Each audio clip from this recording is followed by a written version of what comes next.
Treasurer Turtle, members of the Cabinet, Denver Mayor Mike Johnston, Aurora Mayor Mike Coffin,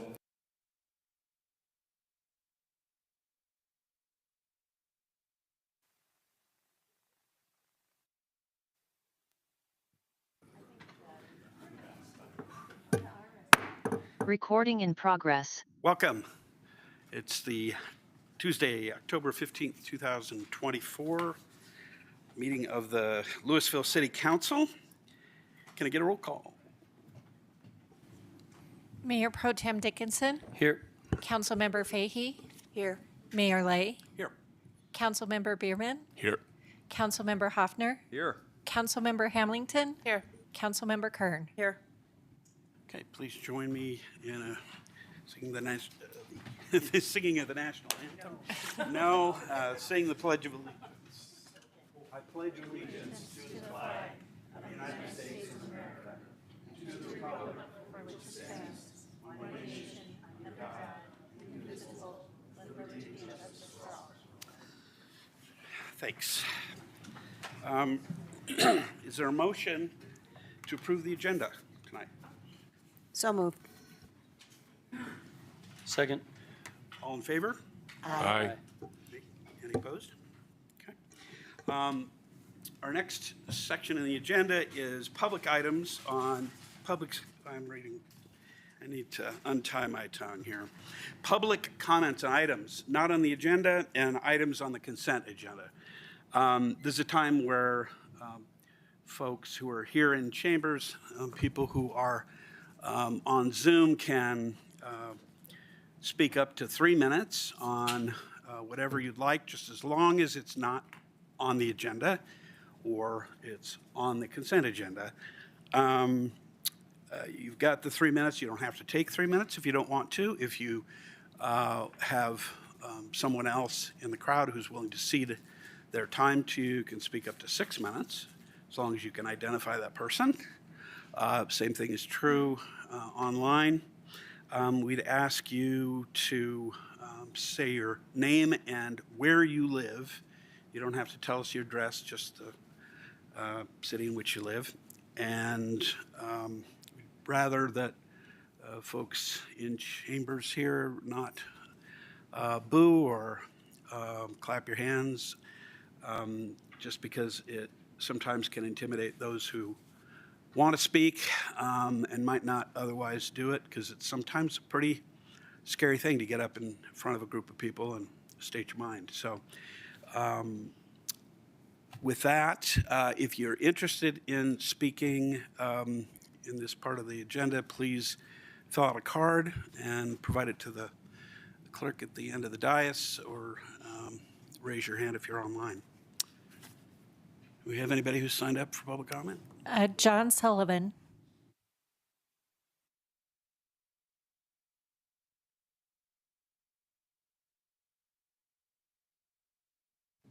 Thank you. Hello, good evening. My name is John Sullivan. My wife and I live on Sycamore Lane. I'm here once again to ask you to direct Public Works to reduce the speed limit on Via Appia to 25 miles an hour. Several months ago, you received an email from a constituent lamenting the problem in the morning with turning off of McCaslin onto Via Appia. I spoke with an employee of the rec center who has the same problem turning off of Boulder onto Via Appia. This is a design problem that should be investigated by Public Works, observed, and come up with a solution. When you go down to the DMV to get your license, they look at your visual acuity, read the third line. They don't look at contrast, which affects a lot of people over 65 years of age. When I'm trying to turn off of Tyler onto Via Appia to go to the rec center, if there's a dark car, even in the middle of the day, dark car against the blacktop, it has to be pretty close before I can see it if it doesn't have the running lights on. In July of this year, Wall Street Journal published an article on cannabis and drivers. And what they reported on, the degradation in driving capability by cannabis, long-time and habitual and occasional users, and also the underestimate by these people, significant underestimate of time it takes to recover. The state of Washington discovered that after legalizing marijuana, traffic fatalities doubled. 2022, their report. How do traffic engineers come up with their posted speed limits? It's called the 85% rule. If 85% of the people are observed driving at this particular speed or lower, then that's considered a safe speed to recommend. This was made popular by a 1964 report of rural driving observation 60 years ago.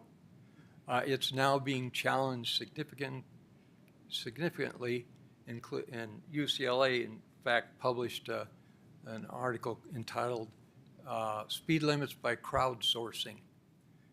It's based on the assumption everybody knows the safe speed to drive, which seems to me the province of a psychologist and not a traffic engineer. Please don't let Public Works lead you to say that because it's the 85% rule is observed that should be the speed limit. Thank you very much.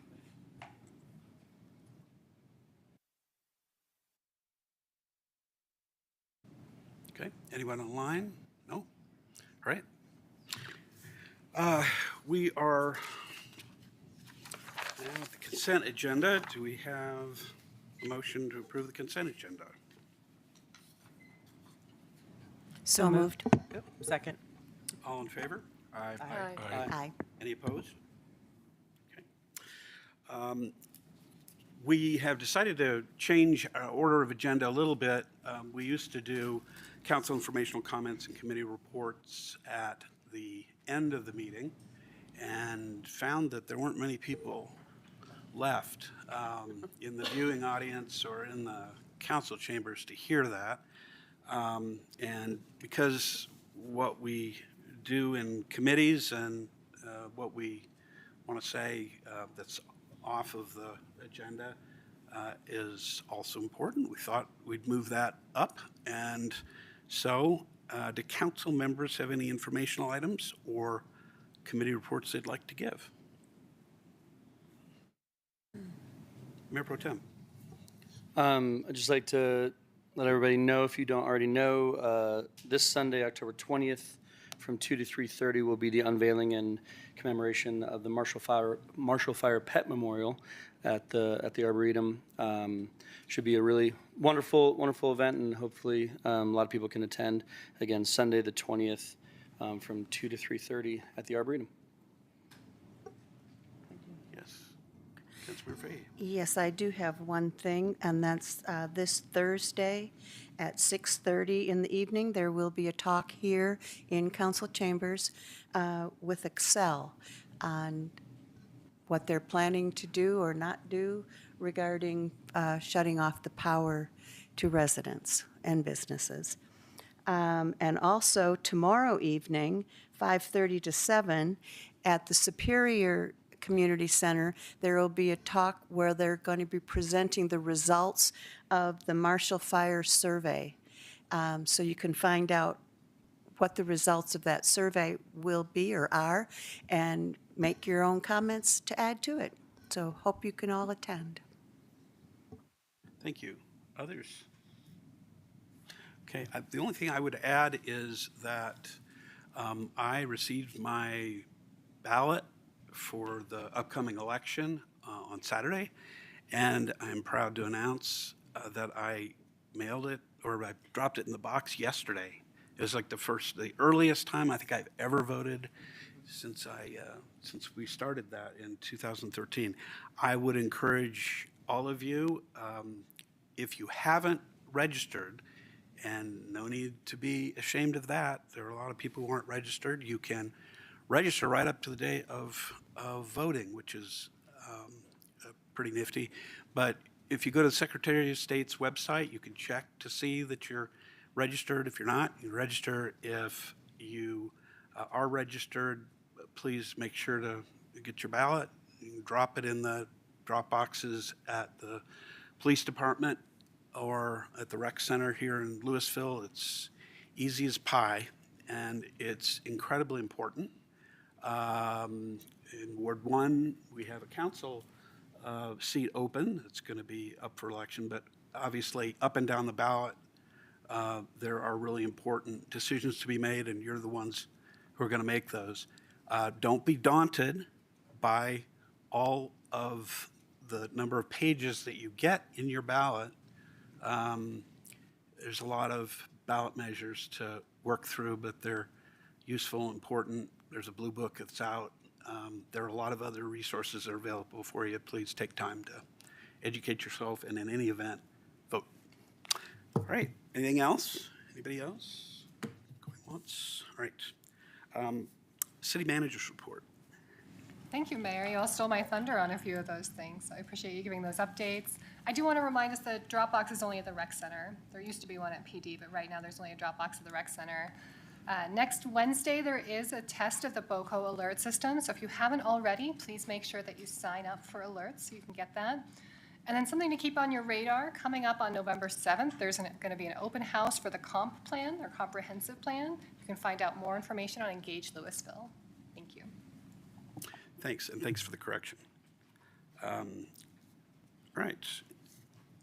First item of regular business is ordinance number 1884, series 2024, an ordinance adopting the City of Louisville Fire Hardening Code for structures. It's first reading and to set the public hearing for November 4th, 2024. Do we have a motion? So moved. Second. Right, all in favor? Aye. Any opposed?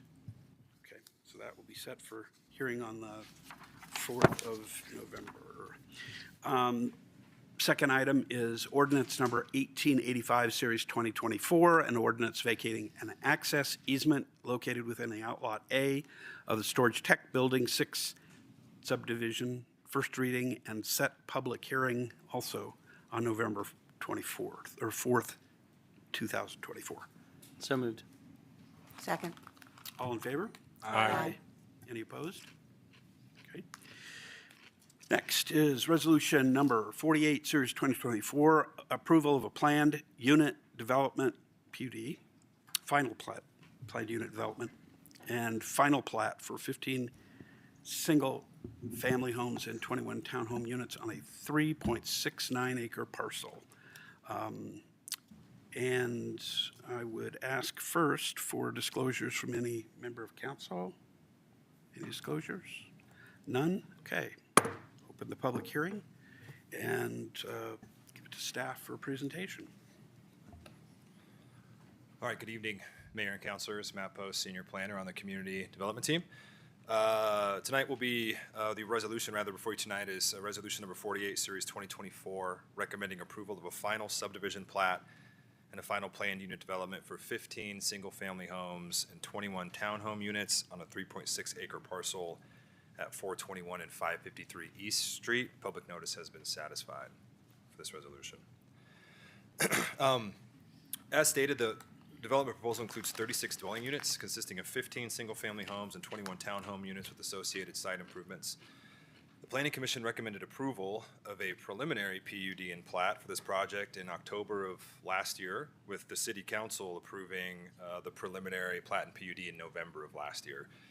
The applicant subsequently submitted a final PUD and plat for review, and that's what's before you this evening. The Planning Commission recommended approval of this final plat and PUD on July 11th of this year. No significant changes have been proposed by the applicant between the preliminary and final application. There are a few changes. I'll discuss that in subsequent slides, and the applicant will discuss as well. So the site is roughly 3.6 acres in size and consists currently of 2 unplatted properties that are accessed by East Street. The properties are bound on the north by Pine Street Plaza, on the west by the BNSF Railroad right-of-way, and then to the south by single-family dwellings zoned medium density residential. Again, that's directly south of the subject site. Currently, the property includes 10 single-family homes with various accessory structures that were originally built or relocated to the site between the 1900s and the 1960s. The City of Louisville Historic Preservation Commission approved the demolition of all these structures at 421 East Street on July 17th, 2023, and at 533 East Street on July 24th of 2023. So the proposal also includes a subdivision, which would create 36 residential lots for the for sale and fee simple sale of these units, and 8 outlots. Again, those 36 residential lots include 15 single-family homes and 21 townhomes. The 15 single-family homes are arranged on the north and south sides of the site, the townhomes internal to the site. The townhomes range in size from about 1,800 square feet to 3,700 square feet. And the outlots, which are labeled A through H on the plat, contain private roadways, parking areas, common open space, utilities, and drainage areas. Those outlots or maintenance responsibilities, rather, of those outlots would be prescribed to an owners association, which would be required under state law for this particular development. The easternmost side of the plat has a right-of-way dedication directly adjacent to East Street. That would allow for the construction of a detached sidewalk at this site. The 15% public land dedication required under section 1616.060 of the municipal code is proposed as a fee in lieu per subsection B2. We'll discuss this in further slides, but this request was approved in the preliminary process as well in 2023. Drainage access and utility easements are proposed on outlots A and C, as well as the front and rear of the single-family lots, and details of the proposed easements can be found on sheets 4 and 5 in the packet. So part of the subdivision plat includes requests for modifications from the applicant. The first modification is for block length of 193 feet between intersections instead of 400 feet. Subdivision requirements actually institute a 400-foot block length requirement. The applicant is requesting a modification to allow a 193-foot access between blocks. Other modifications relate directly to lot depth and frontage. And so as highlighted here on lot 17, the applicants are requesting a lot width minimum of 19 feet instead of 50 feet. So again, our subdivision ordinance is actually instituting a lot width minimum. And then a depth to width ratio of 5.2 instead of 2.5. The modification criteria we'll discuss later in the presentation as well. The actual PUD, again, proposes those 36 dwelling units. You can see the distribution of unit types presented on this exhibit. Yellow would be the single-family homes on the north and south side. Internal to the site, blue, those would be the townhomes. 26-foot wide private drive loops through the site and provides access to parking spaces and attached and detached garages. 24 visitor parking spaces are proposed, which does meet our parking standards for a site and use of this nature. 23-foot wide alley that's identified as Outlot C connects the private loop drive on the north to south sides and provides additional access to alley-loaded 2-car garages for 12 townhomes, one bank directly adjacent to East Street, and then the other right behind it. The single-family detached homes include 2 proposed models. Both models are 2 stories with below-grade basements. Materials seen on both models include black trimmed windows and garages, as well as standing seam metal roofs. And then each model also has an option for steel plank siding. The Type 1 models, which are shown in orange here, have a 1,500 square foot footprint, and they come in 3 material pallets. The Type 2 models are shown in blue on this particular slide, with a 1,970 square foot footprint, with material pallets including cedar, steel plank, and cementitious siding. So this is one of the changes from the preliminary PUD to the final PUD. I believe the original preliminary PUD actually indicated rotating types, so Type 1, Type 2, Type 1, Type 2 on the north and south side. The applicant has changed the orientation of those units. There is no specific code requirement that we would apply for variation, although the material variation would apply. The applicant can explain that further as to why that change was made. Townhomes are a mix of triplex and quadplex units with an N-type A design and then an interior type B design. The units are 3 stories with garden level basements and rooftop decks. The Type A units have a relatively simple form with a gable roof, while the Type B units are proposed as flat roof products. Garages are also simple forms, again, with flat roofs and parapets. Some are attached, some are detached. Most of these will be detached. Materials match those seen in the detached family homes. The site is landscaped, fronting various shrubs, grasses, perennials that are all low water and or indigenous. A variety of trees and rock mulch are provided along the entire site. The site also includes public street improvements, so you can see the street trees proposed directly adjacent to East Street. The outlots are designed with native rain mixes and additional low water plantings. A 5,223 square foot common open space is provided on Outlot B, as shown in blue, and 12 of the townhomes directly front that open space. Outlots D and F, shown in green, contain the drainage and detention ponds with, again, rain gardens and terraced walls. A traffic impact study was submitted for this project.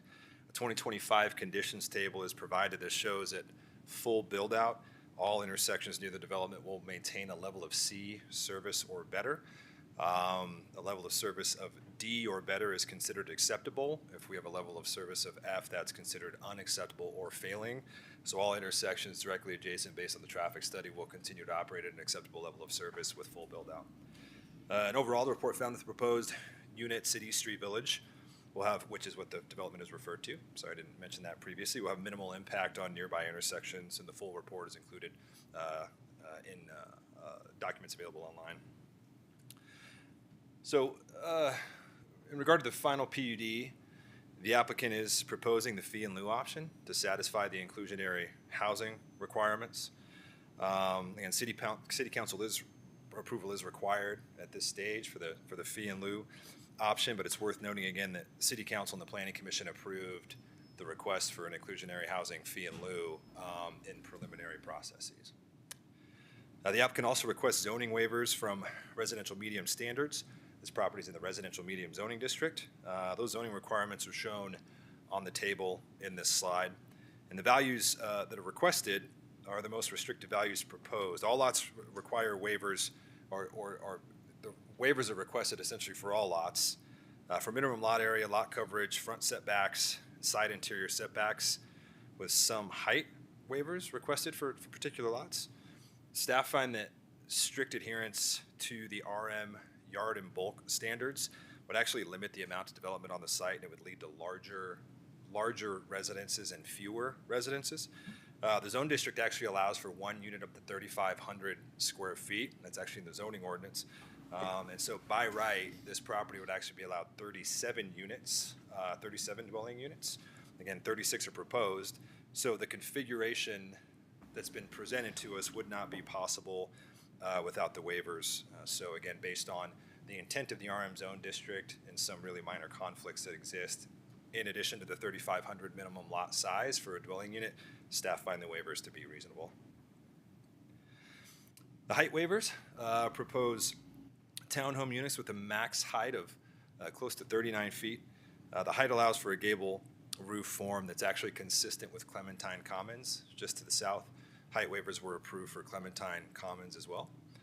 And also Sunnyside Place, actually, there's some additional, or the gable form rather, is consistent with Sunnyside Place. The taller units are also to the interior of the site, so that reduces the impacts on surrounding developments and directly adjacent to the street. Based on that, staff find this to be a reasonable waiver request as well. And so in granting a modification, we'll move to an analysis of the final plat here, and specifically the modifications that were requested. And so in considering modifications, with the plat that's processed concurrently with the planned unit development, a number of criteria shall be satisfied. And a full analysis is in the staff report, but staff find that the modifications will allow for greater circulation and mimic nearby development patterns and also be more in line with the RM zone district standards. They'll provide a greater variety and choice of design for housing. The modification will allow for functional open space and private yards. Actually, there's individual yards proposed for the townhomes and the single-family homes. And the alternative would actually provide for fewer units on site and larger units on site. So again, this modification allows for more units and a more variety of housing types. And then again, this, with the modifications, the proposed dwelling unit count does still meet the residential medium density zone district standards. And so staff find that the final plat is in conformance with Title 16 with the requested modifications. The fee in lieu for public land was also requested with this particular application. Again, that was improved as part of the preliminary process. Based on additional information I was able to find, staff feel that based on the open space that was provided and the fact that there were additional yards for each of the individual uses, that this was an acceptable determination. Again, this was presented in that preliminary plat and PUD process as well. The preliminary plat also supports a comprehensive plan by supporting an urban neighborhood configuration with smaller lots and parcels with a street-facing orientation in this particular site. In regard to the analysis of the final PUD, staff find that it's in conformance with the appropriate code sections with the waivers that pertain to the RM zone district.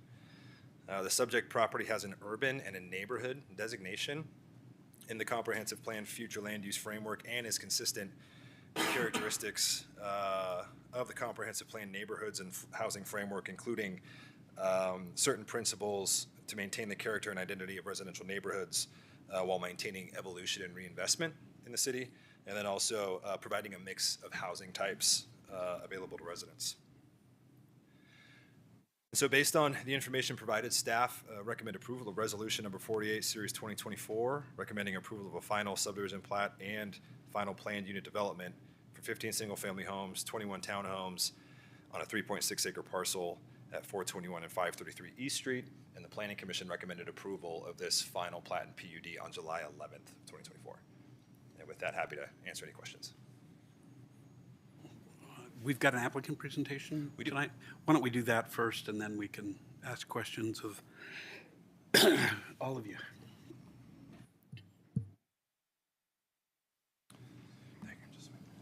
Is that the presenter view? Just hit that. Okay. Hi, good evening. My name is Paul Norquist. I'm with Design Practice. We're the design team on the project, and we're out of Denver, Colorado. I think most of you have seen this project already a couple times, but who hasn't seen the presentation? Is there anybody here that has not seen it? Okay. Would you like me to go through the entire presentation? Sure. Well, you can Or salient points. the abbreviated version? Abbreviated version. Okay, perfect.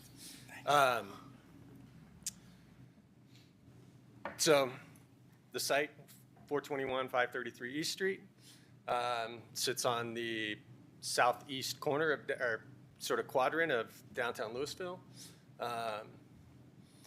The major connectors being Highway 42 is just adjacent to East Street, and then sort of the main corridor coming through.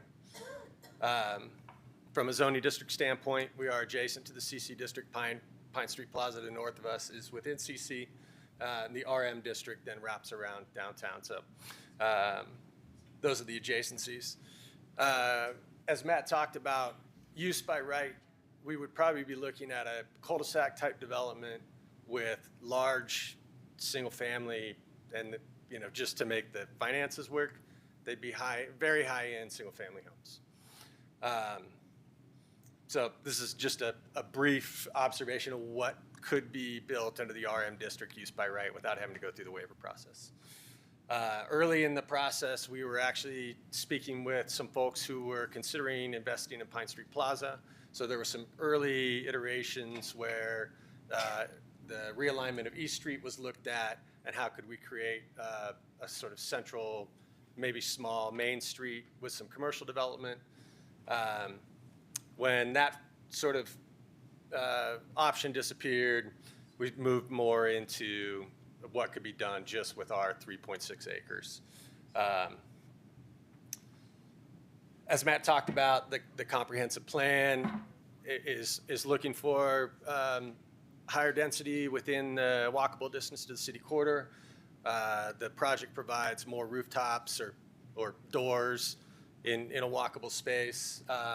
And as Matt stated, we would be allowed, if without with waivers, obviously 37 units at 3,500 square foot per unit. We're proposing 36. It's close to that number, but it's within that. That's one waiver that we're not asking for is a density waiver at this point. Matt also mentioned the neighboring developments, Sunnyside and Clementine, very similar in scope to what we're proposing, save for they are all attached dwelling, whereas our project does have some detached single family involved with it. You can see from this slide, actually our site is very similar in size to Clementine. The one thing that we have that Clementine has that we don't have is Clementine had the option of off-site detention in that sort of pork chops side space between East Street and 42. We've had to keep our detention on site. Again, similar in Sunnyside, it's sort of a similar mix of drive aisle, building footprint, open space, and a lot of it being detention, a lot of open space being detention related. We did do a number of neighborhood meetings and reached out to adjacent neighbors, met with people privately, either on phone or just via email conversation. And there was a pretty decent neighbor support from the surrounding neighbors for the project. In the process, the housing study came out for Louisville. You guys are all probably familiar with that. I think the project is looking at addressing the housing needs. So Matt had gone through the waivers. If there's any questions on those, we can talk about those in question and answer. But the waiver table is in the packet that you have. This is an overall view of the site with north being sort of to the right, and Pine Street Plaza would then be to the right. The townhomes, as Matt mentioned, which are the taller units, are situated in the middle of the site. The single-family homes to the north and the south are well under the height requirement, giving us sort of a, I guess, so we're not affecting the neighbors from a height perspective. Knowing that the height restrictions to Pine Street Plaza to the north, if they ever should build out, could be much taller than what we're showing. So that's a reiteration. And Matt had said we have two single-family types. The single-family type 1, which is a smaller footprint, attached garage, has it's 2,400 square feet above grade. That's our 1,500 square foot footprint. This is a fairly typical home with attached garage where the kitchen, dining services are on the main floor and bedroom living level is above. There will be an option to finish the basement, which is just below the living space there. One of the changes from preliminary to the final PUD is in the single-family type 2. We'd always intended these a bit to be either accessible or aging in place type homes.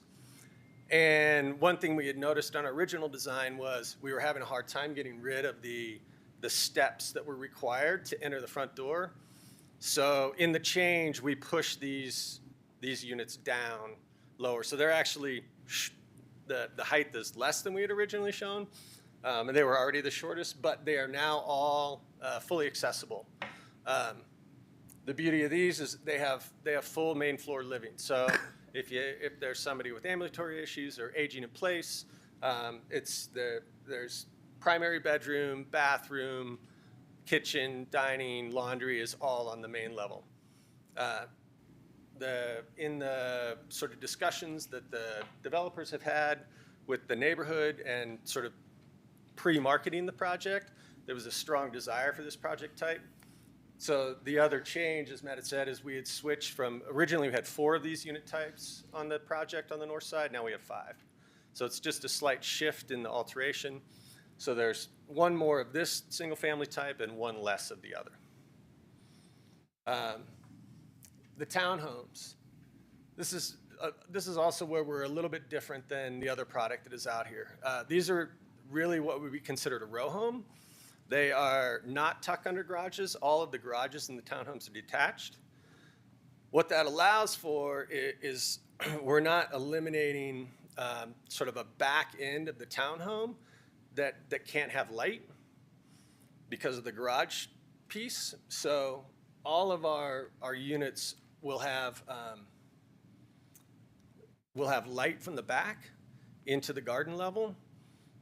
And this is where it gets a little bit interesting, is that they are all designed, should the zoning code change to allow for ADU units, that the end unit basements could be easily converted to a lock-off apartment. I know they're not going to be permitted that way right now, but we have designed them in such a way that in future case, that would be available. And that is what you're seeing on the right, is an alternate version of the basement garden level unit of the townhomes. It is also why the townhomes are a little taller. We raised the main level up to allow the garden levels to be actual garden levels and not basements. If they were to move to apartments, they would get better natural daylight. As Matt said, parking on site. Each of the units has 2-car enclosed parking associated with it, and then there's 24 additional surface parking spaces for visitor guests. As far as open space is concerned, each of the units in this project has its own private outdoor space. Because the garages are detached from the townhomes, it creates a small backyard between the townhome and its garage. And then the single families on the north and south side, part of its setback issues, but part of its single family living is they do have small backyards associated with them. So while we don't have a major common open space, each of the units does have its own private outdoor space. One of the other questions was about the adjacency to Pine Street Plaza, and I think it's important to note that there is a approximately 20-foot wide city-owned drainage piece that is currently separates our parcel from Pine Street Plaza to the north. As far as massing and scale, again, as Matt talked about, it's very similar to the view of Clementine to the south of us. This is just a sort of a rendering and street view of what you're going to see massing-wise. I think it fits very well with what's already existing in the neighborhood.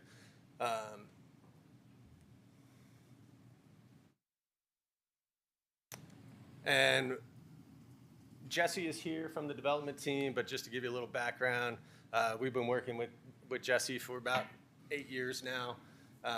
They've also worked with other designers in the area, but they have done quite a few infill development projects throughout the metro region. So they're fairly familiar with the product type and the townhome type and single-family development.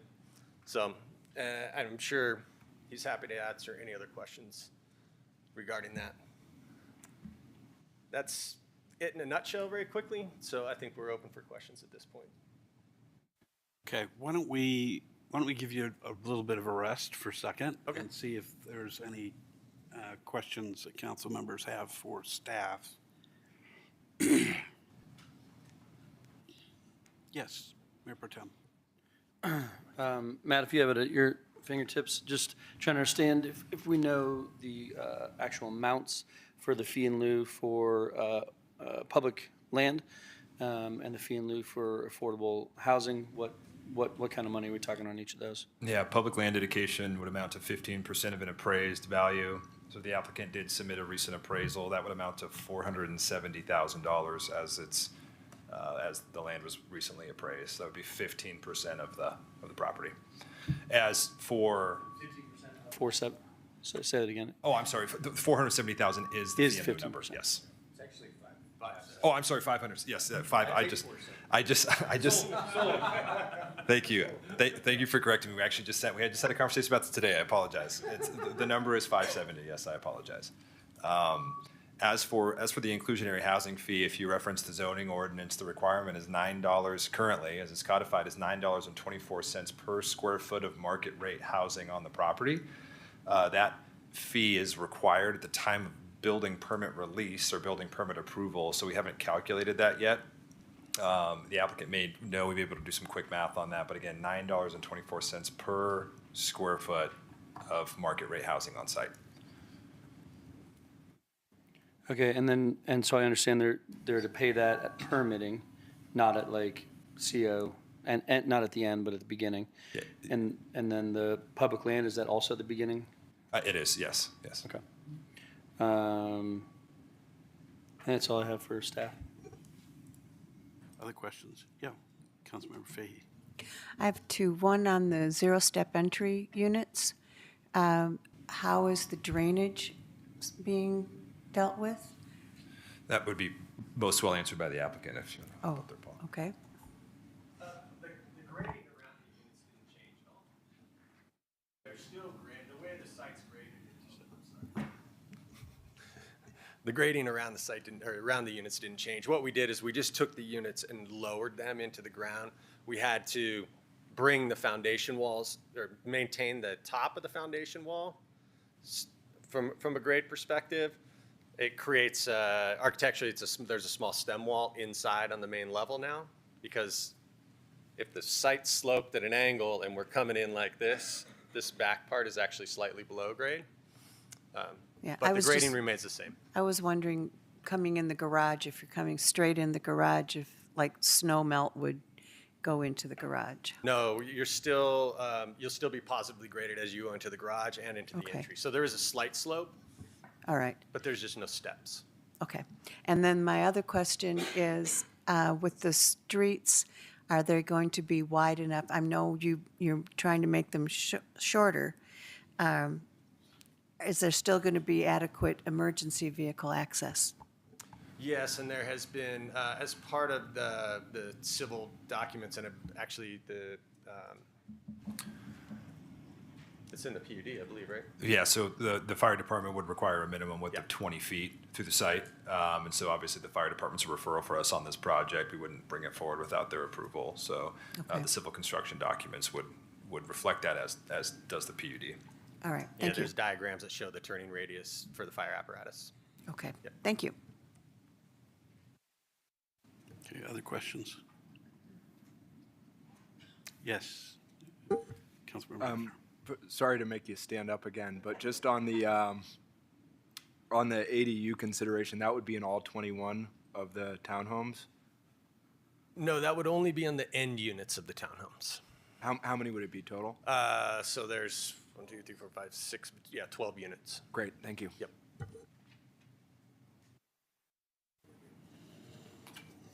All right. Any other questions? All right, let's take some public comment.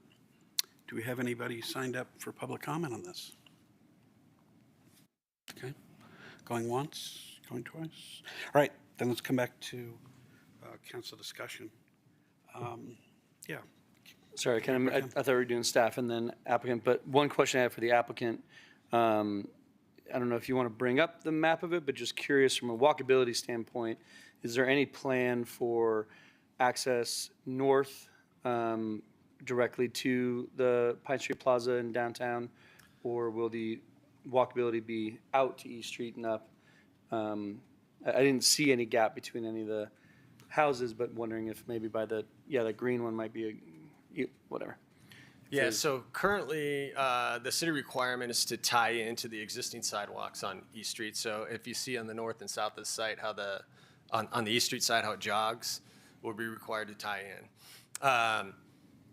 The long-term goal would be, should Pine Street Plaza be redeveloped, is that on the northwest side of the site, we've left that as an outlot, with the idea being that there could be pedestrian pathway that then runs adjacent to the BNSF right away.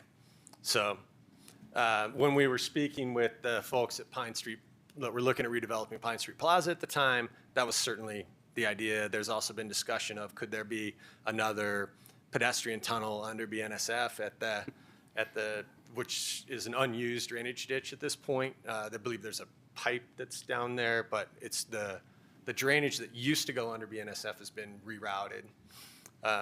So yes, long-term, if some changes should be made to the pedestrian infrastructure, that would be the way it is. But currently, yes, you would have to walk to the east and go up around Pine Street Plaza, or cut through on an unimproved path, yeah. Okay, appreciate it. Do you have other questions for the applicant? Questions for the applicant? Okay. Comments? Don't everybody speak at once? Why don't I frame it a little bit? Let's start with the PUD criteria. We've got the description of PUD criteria in the packet, and all of the, at least the staff's recommendation is that they're compliant with the parameters there. If anybody has any, I mean, are we all in agreement on that? If anybody has any concerns about that, we can talk about them. Otherwise, we can go to the modifications. Yes. I don't have a comment on that, but do you want to close the public comment portion of our hearing?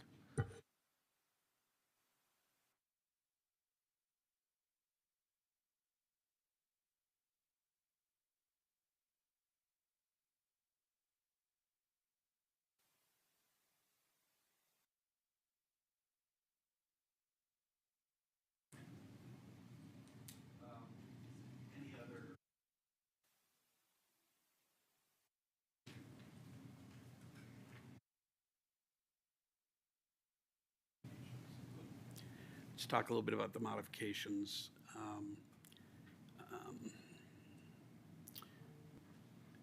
And there are a number of them, but I guess and they're listed, at least if you're following along with the packet, on pages 89 and 90 of the packet.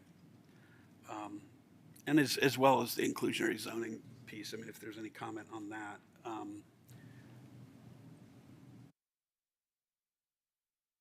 Are any of these,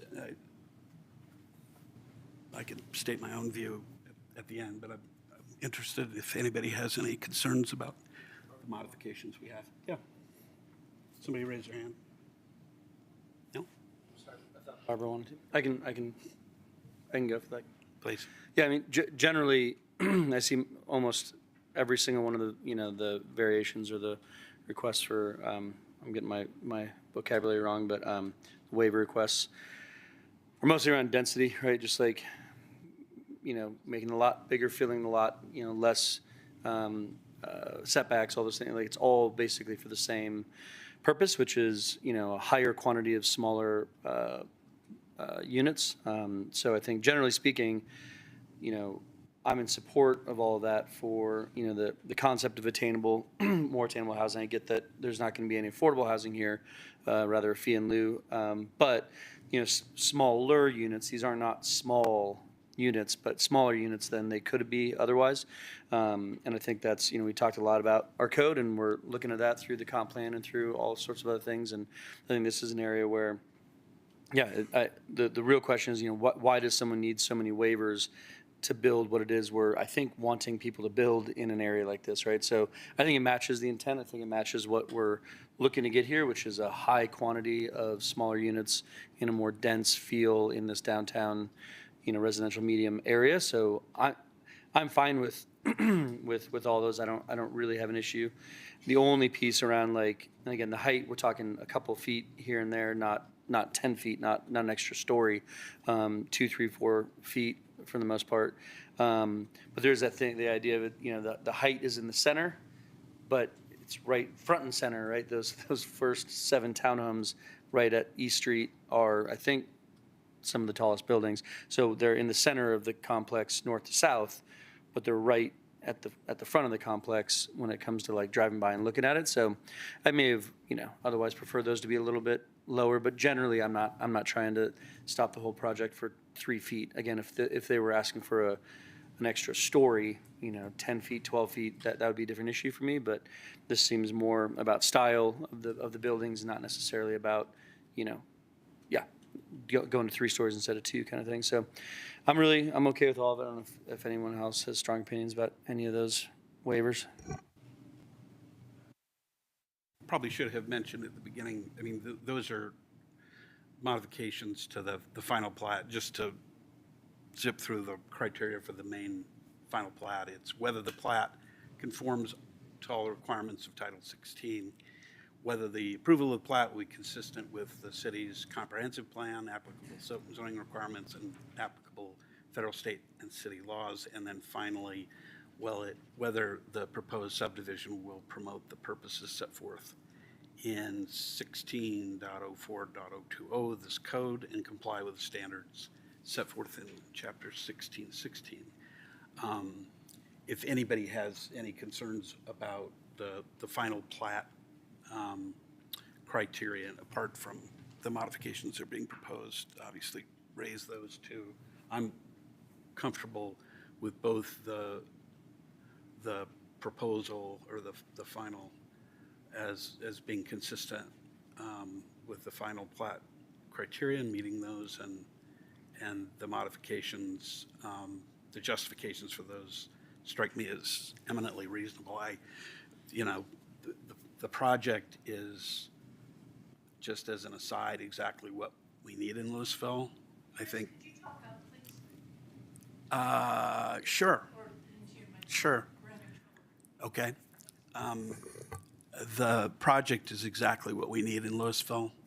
And the flexibility of those 12 units to accommodate ADUs, I think, is a great piece. I think that especially the desire to try to bring light to the various buildings and how you've managed to revise your plan to include that. I think those are all pretty laudable, just as an aside. Other comments that folks have? Are we comfortable? Yeah, go ahead, Councilmember Haff. I'll just agree with what's been said. I think it's a great project. I was hoping all of the townhomes would have ADU conversion in the basements, but I'll settle for 12. And I think that still gives us quite a lot of units on a small piece of land, and remarkable job. Can't wait to see it built. Yeah. Other comments? Okay. This is exactly what you see when we're trying to create something other than a whole bunch of very expensive single-family homes. And I think I think what you're hearing from the council is a lot of agreement on how to do that kind of development. We appreciate it. All right, now close the public hearing. Is there a motion on resolution number 48? I can move. I move that we pass Resolution 48, Series 2024, approval of a final plan unit development and final plat for 15 single-family homes and 21 townhome units on a 3.69 acre parcel. Second. Okay, can you take a roll call, please? Mayor Pro Tem Dickinson. Yes. Councilmember Hoffner. Yes. Mayor Lay. Yes. Councilmember Fahey. Yes. Councilmember Kern. Yes. Councilmember Beerman. Yes. Councilmember Hamilton. Yes. Passes. Passes. All right. Thank you very much.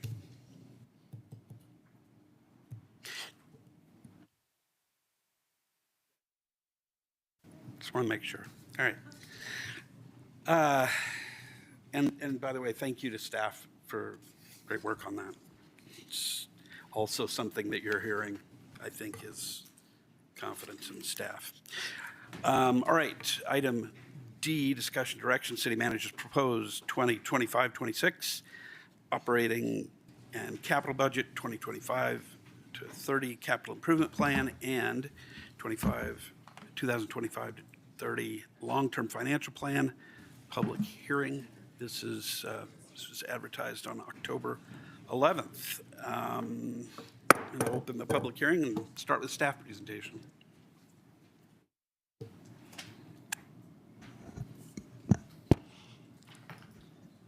Good evening. Good evening, Mayor, City Council. Today is the formal budget hearing for the 2025 city budget adoption. This is a charter requirement.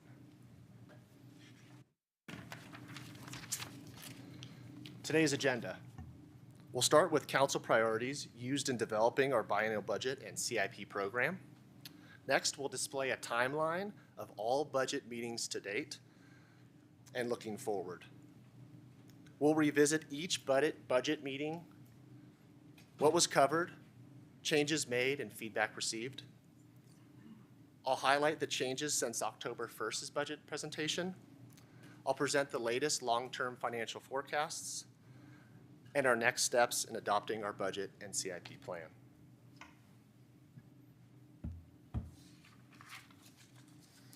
Staff utilized council's priorities and the resident study in prioritizing our budget requests to arrive at our balanced budget. Those priorities were economic prosperity, public safety, maintaining core services and infrastructure, affordable housing, all through the lenses of equity, diversity, inclusion, and environmental sustainability.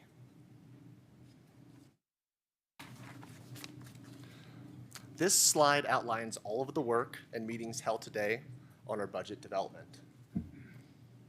We are there. We are here Tuesday, October 15th. We've had 6 meetings. This is our 7th. Over the next few slides, we'll revisit each of these meetings, and I'll summarize each presentation, the then current status of the budget, feedback received, and highlight changes and revisions along the way. Really a roadmap to today. Starting with the budget retreat on July 24th. At that time, our initial 2025 citywide budget had a gap of $28.8 million. This did include one-time and capital requests. Our 2025 general fund gap at that time was $7 million or 5.3 net of operational turnback. At the retreat, we covered the biannual budget process, financial policies, and budget guidelines. We presented a background on city funds and financials, fund by fund, what each fund's purpose was, and how that fund was funded. We presented all departmental personnel expansion requests. This was nearly 18 FTEs, 10.5 in the general fund, and 7.25 in others. This was for 2025. We presented all general fund operational expansion requests, sorted by one-time and ongoing. The preliminary CIP plan was presented. The total was $273 million at that time. Initial fund financial forecasts through 2026 were presented, along with a deep discussion around parks and the impacts of Measure 2C. And lastly, we covered significant fiscal and policy issues. Those were the general trend of expenses outpacing revenues, increasing personnel costs, new and existing, slowing projected sales tax and property tax growth, the significant amount of CIP requests and needs, the significant amount of department operational expansion requests, and again, fiscal impacts to the Parks Fund. At the August 15th Finance Committee meeting, we started with a general fund gap of 7.3, 5.3 net of turnback. Revenues were refined. We increased them by $1.2 million since the budget retreat. This was largely driven by sales tax, franchise tax, permits, and interest. Expenses were refined or reduced. We removed all general fund personnel and certain operational expansion requests. At that time, the general fund imbalance was $500,000. For parks, direction was given to shift a refined list of capital projects from the fund into the capital fund, along with the vehicle replacement program. For the capital fund, paving was reduced at the time. The affordable housing set-aside was removed, along with solar. These items were later restored and added back later in the budget process. At the September 3rd budget special meeting, council requested additional information that was provided: wage and sales tax growth, city FTE count over population, and general fund fees. The general fund was presented as structurally balanced in 2025. Revenues were refined further, an additional $200,000 to $1.4 million higher than the budget retreat. And expenditure changes were made also, some of which were as follows. Market merits held flat to 2024 level, and we made adjustments to health insurance premiums, adjustments to city manager compensation, HR recruiting costs, website and IT licenses. We shifted community development credit card fees towards applicants, and an allocation of certain software costs to utilities. This resulted in a general fund gap of $6,000. This does exclude one-time expenses.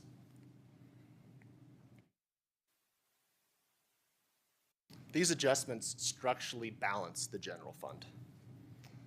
The Parks Fund was presented as structurally balanced through 2026, and this was done by implementing the following adjustments. We made some changes to expenses. Again, the vehicle replacement. We removed an expansion FTE. We adjusted a contract and a water line account. The Capital Projects Fund was balanced through 2026. Again, this restored the affordable housing set aside and paving to $5 million. At the September 19th Finance Committee meeting, the general fund again was presented as structurally balanced for 2025 and balanced in 2026. We presented the long-term forecast through 2030, and we revisited one-time funded expenses in 25 and 26. All other long-term forecasts through 2030 were presented, including parks, open space, recreation, capital, consolidated utility, and golf. The latest revenue projections were presented. The CIP program was presented, and we highlighted the city's EDI efforts. At the September 24th Finance Committee meeting, at this point, all of our operational budgets were balanced. The goal of this meeting was to focus our efforts on the latest CIP program. At that meeting, the following adjustments were proposed by the committee. Via Appia pedestrian safety project was added back to 25 and 26. Some parks projects were refined or removed. The park course was shifted to the unfunded list. Volleyball to pickleball conversion was shifted to the unfunded list. We refined multi-use fields at Clio Mudrock, and we refined the cemetery long-term planned. Within the rec fund, there was discussion around studio upgrades for hybrid fitness classes and discussion around the affordable housing set aside. Ultimately, the $2 million was maintained within the CIP program. Earlier this month, on October 1st, we highlighted again the council's priorities, our major revenue drivers, the general fund, including one-time funded requests and our citywide EDI efforts, all of our other long-term forecasts, and our CIP program. At that time, we sought and received direction on hybrid fitness programming.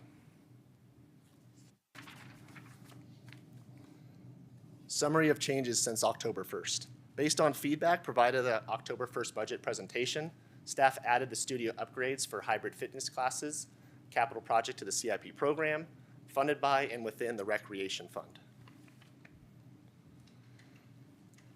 By policy, we run long-term forecasts on all of our major funds. No changes have been made to 2025 or 2026, but staff did diligently go through 27 through 30 assumptions, and some models have changed since October 1st. I will now run through the latest long-term financial forecast for all funds.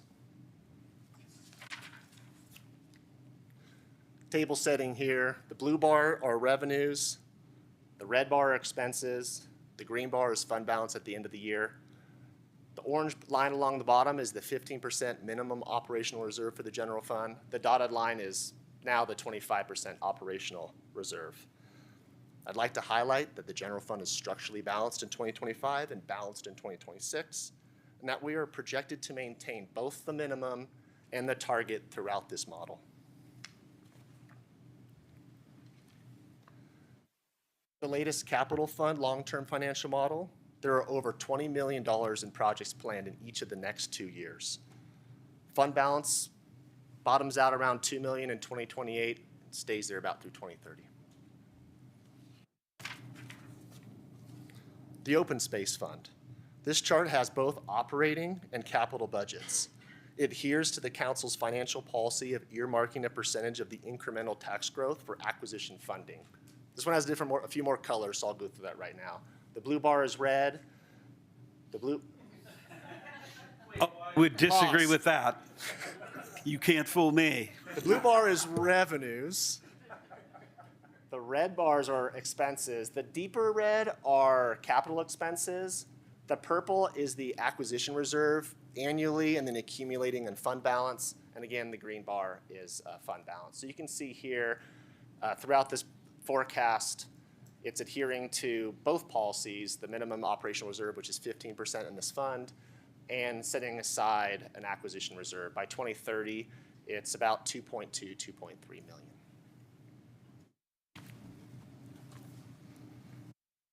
Parks Fund. This fund does not contain capital expenditures. Again, refined capital projects and the vehicle replacement program have been shifted to the capital fund. This fund is projected to adhere to financial policies through 2027.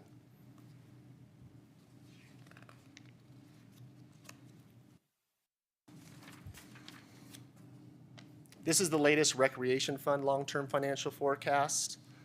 The hybrid fitness capital project has been added to this model in 2025. Wasn't that one? Just, do you mind? Sorry. I can wait to the end. It's just.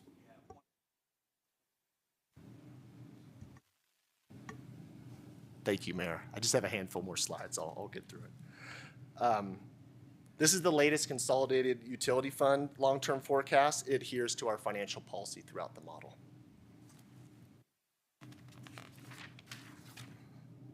The Golf Fund also adheres to financial policies throughout the model, with reserves in 2030 projected at $1.1 million. Our next steps. Today was the public hearing, and our next steps towards budget adoption are on November 4th. My apologies, November 4th, where you'll be presented 3 resolutions: a resolution adopting the budget, a resolution appropriating the funds, and a resolution levying property tax via mill levies. I'd like to thank you for your time this evening. Our next scheduled budget meeting is for adoption Monday, November 4th. Staff is happy to answer any questions you may have. Thanks, Director. Mayor Pro Tem, would you like to actually? Yeah, if you would mind going back to that rec fund. I've had this question answered before, and I can't retain it. And so if you wouldn't mind for public and myself, the white dotted line is the target line for, like, basically because of renewal and replacement, right? We want to have a lot of money to be able to replace all the equipment we have. What's odd to me is I would imagine that to sort of flatten over time. Like, we start replacing things and spending money.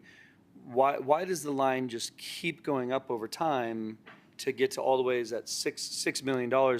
Shouldn't it taper and just we want to have money to replace it, but we don't replace it all in one year. So help me understand that white dotted line. Pro Tem through the Mayor. If I were to zoom out on this forecast, it would start flattening out. It is a newer facility, so the replacement reserve kind of captures 2 things: equipment, bikes, treadmills, but also major infrastructure as well. Being a relatively new facility, those big hits hit in the out years. So if I were to zoom this out, you would see it flatten out. This will be looked at a little bit further next year at the Finance Committee meeting, but it's a good question. No, that makes a lot of sense. Like, for instance, a roof you might have in 2050, and so this is going to have, you're going to need $20 million for a roof kind of thing. Maybe not that much, but so that makes a lot of sense. Appreciate it. Any other questions for the Director? Okay. Let's go to public comment.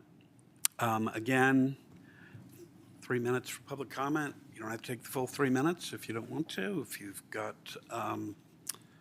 somebody in the audience who cedes their time to you, you can talk for up to 6 minutes, but you don't have to talk for 6 minutes if you don't like. And just put a card in with our clerk. Do we have any public comment? Helen Moshak.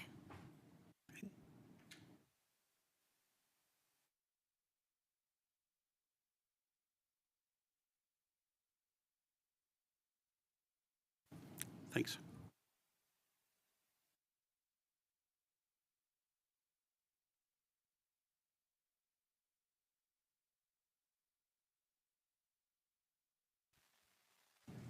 Thanks, Mayor. It's great to see the details of the budget in this version, but with these high-level summaries, it's hard to appreciate the details that roll up into these numbers. So I just want to keep it in front of people that we are eliminating the DEI manager position, which was a recommendation of the EDI task force. That's a savings of $117,000 in a $30 million budget, and it was a recommendation of the task force, along with setting up a permanent EDI commission. And I'm going to keep advocating for that and trying to get the word out so that folks can appreciate that instead of taking steps forward, we're taking some steps backward. I know the council and staff made an effort to put $50,000 into the EDI budget for 2025, but it's gone again in 2026. So I just want to stress that Band-Aids are not going to fix EDI. And we need to make an investment as a community, and we need it to be long-term. So you can expect to keep hearing from me to advocate for these things. I'm also a member of the Louisville Open Space Advocates Group, and I was drilling down on some of the numbers. I'll write up a detailed email to you folks. Just wanted to point out that, you know, with the old fund, that was the combined sales tax fund, it looks like when cleaning out that fund from in 2024, 1.1 million was allocated for parks, and roughly half, 613,000, was allocated for open space. So we took a big chunk for parks and a smaller chunk for open space. We're continuing the annual general fund transfer to parks for $1 million a year with 0 to open space. The capital projects for parks are no longer expected to be paid out of the sales tax fund for parks. They're being moved to the general fund. In 2025, that's $700,000, and planning for $2.4 million in 2026, and it's 0 for open space out of the general fund capital project account. So the open space capital projects remain in the sales tax fund. I'm really glad that we set up the sales tax structure so that half of it goes to open space and half of it goes to parks, and that those are in separate funds. Because when we were on the task force, I was a member of that as a 14-year member on the Open Space Advisory Board. We were told that the city spends half of the money on open space and half of the money on parks.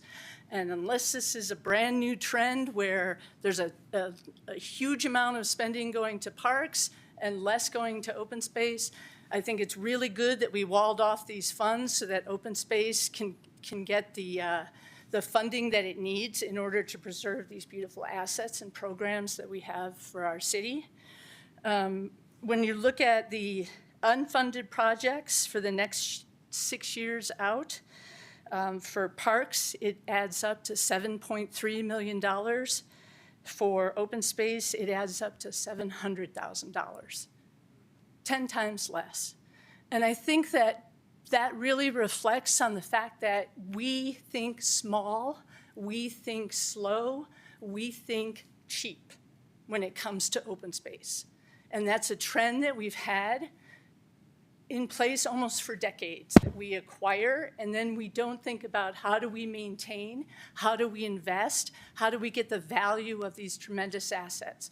You know, we're responsible for partnering or owning over 2,000 acres in the city. We have over 30 miles of trails, and we're not thinking big enough, and we're not making the investment. And I absolutely believe that parks is one of the most beautiful assets the city has. It's an engineered environment. It needs a lot of care. We're looking at things like synthetic turf, in some areas natural turf, new courts, wonderful things that help the mental health and physical health of our community. But open space is also a really key part of our environment, and we need to be making that same level of investment. We need to have that same attitude. Please listen to OSAB. They have great ideas about capital projects and programs that we should be rolling out to support our open space program, and you'll be hearing more from us. Thanks. Thanks, Helen. Any other public comment?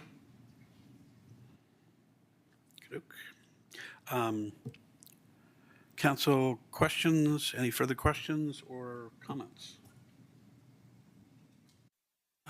One thing just for the public, we've talked about budget issues, as the director said, in a whole variety of venues for many months.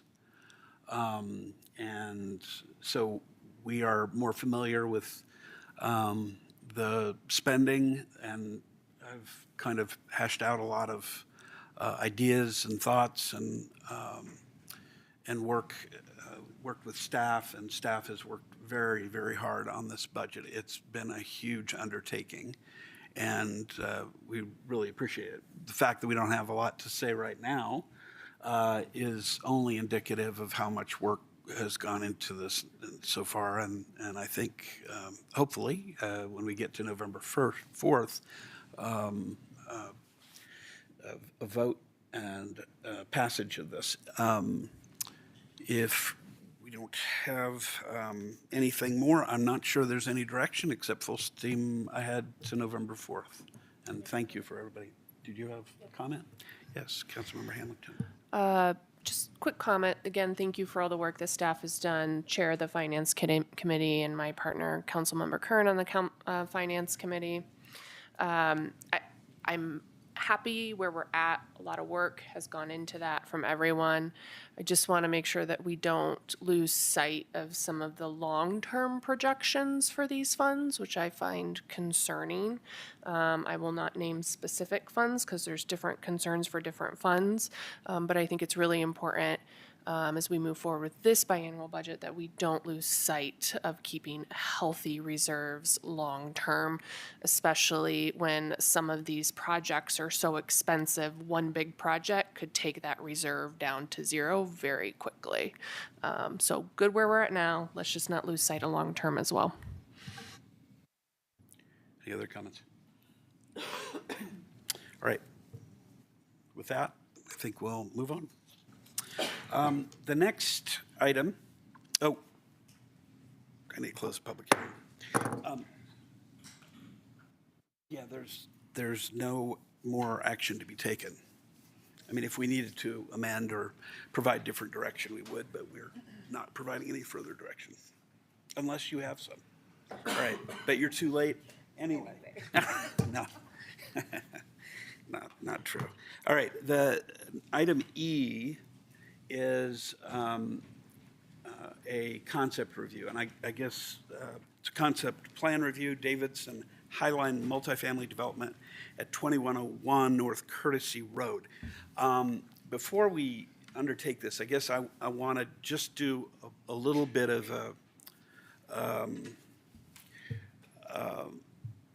kind of an explanation, or sort of frame a little bit of this, because concept plan is new.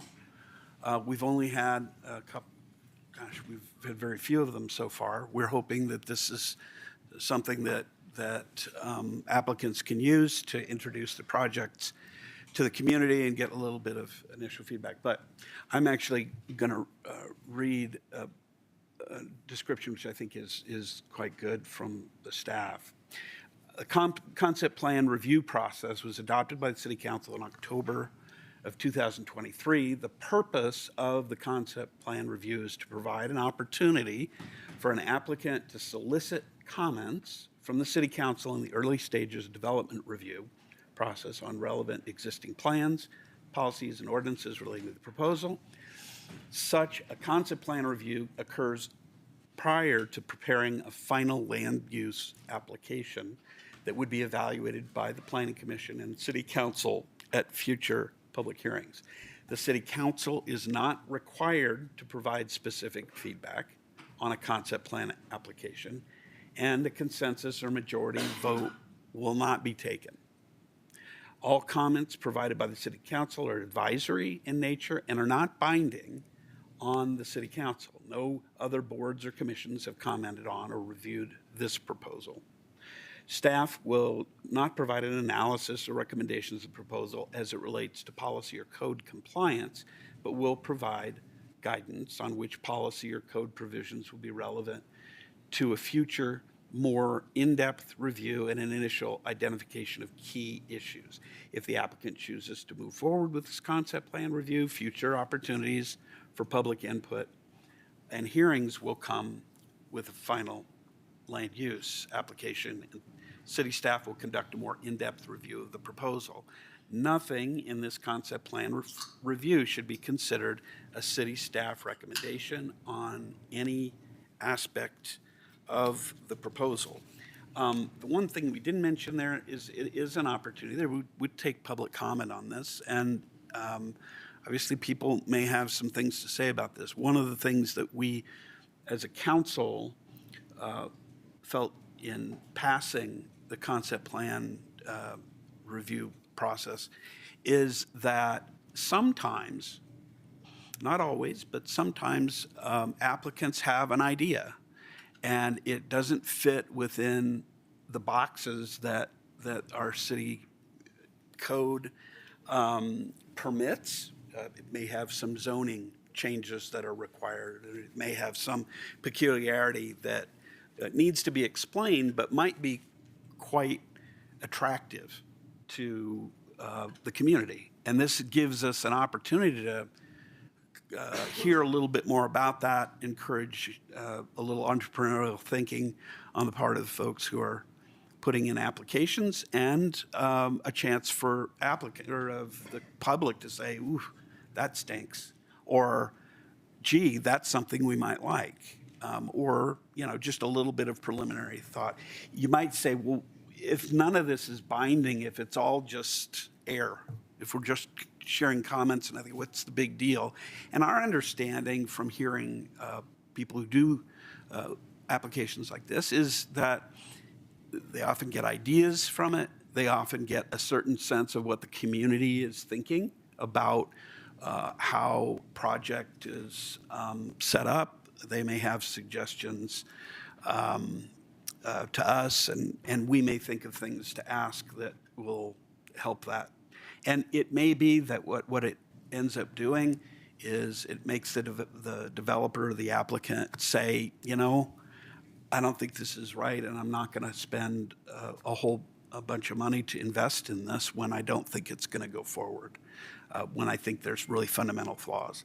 So all of those kinds of things are the reason why we have this process, and it's worth sort of reminding ourselves of that because it's new and because it may be kind of a weird animal to have to work with. So with that, staff have presentation. Great, thank you, Mayor. I'll do my best not to be redundant with that, but thank you for that explanation. Good evening again, Matt Post, Senior Planner, Community Development Team. So this application will consider a concept plan for the Davidson Highline multifamily development at 2101 North Courtesy Road. And so the mayor just indicated the purpose of the concept plan being adopted last year. It is such a new process that this is only the second concept plan that's actually come before City Council. So again, appreciate the explanation, Mayor, on the fact that the council provide non-binding feedback and the community is welcome to do that as well. No other boards or commissions have commented on or reviewed this particular project. And again, as the mayor mentioned, staff have not performed a full and in-depth review, and we have not made a recommendation on this plan. We have, however, identified key issues that the applicant and staff would have to address and work through as part of a formal land use application, which is, again, the purpose of the concept plan process is to receive feedback primarily on the proposal and then some of those key issues. And so as stated, the plan is for 2101 North Courtesy Road, seen here in the exhibit. This is currently zoned planned community commercial and subject to the North Louisville General Development Plan. Properties in our planned community zone districts, this is a planned community zone district, zone planned commercial. Properties in those planned community zone districts are subject to general development plans. And again, this one is the North Louisville GDP. The site is currently occupied by Louisville Boat and RV Storage, which allows for the outdoor storage of recreational vehicles and boats at a secured facility. You can see this directly off Hecla Drive. There is a property directly to the east of this particular site, which is operating as a doggy daycare center. Highway 42 is directly adjacent to that site, and we're north of South Boulder Road here. A little history on the site. The North Louisville General Development Plan, or GDP, that we'll refer to it in this presentation, was approved in 1990. You can see in the exhibit on the screen here that the subject property is actually highlighted in green with dark gray underneath. It does encompass the adjacent property a bit, but this is important because it does show that the land uses in the GDP are actually apply what would be referred to as a split zoning designation on this property. So currently what you see in blue is would allow for commercial, mixed-use residential. Just east of that would actually just be commercial office. So as the property is entitled right now, exclusively residential uses would not be permitted. The original extent of the North Louisville General Development Plan has been modified over time via other general development plans in the area, specifically the Tacota GDP. Multiple iterations of that GDP are present and surround the subject property. Those GDPs facilitated the majority of the existing residential development pattern. And so what is known as the Tacota General Development Plan, which again surrounds the property, Steel Ranch, Lanterns just north, Kestrel to the south, those were all originally part of the North Louisville GDP, broke off into the Tacota GDP that allowed for those residential land uses. The current use of the boat and RV storage on the subject property was approved in 1990 with the North Louisville GDP as part of the Davidson Highline Planned Unit Development. That PUD was expanded in subsequent years with several PUD amendments, which led to an expansion of the actual use. The property was further subdivided in 2007 and 2019, though no associated approved PUDs with those subdivisions.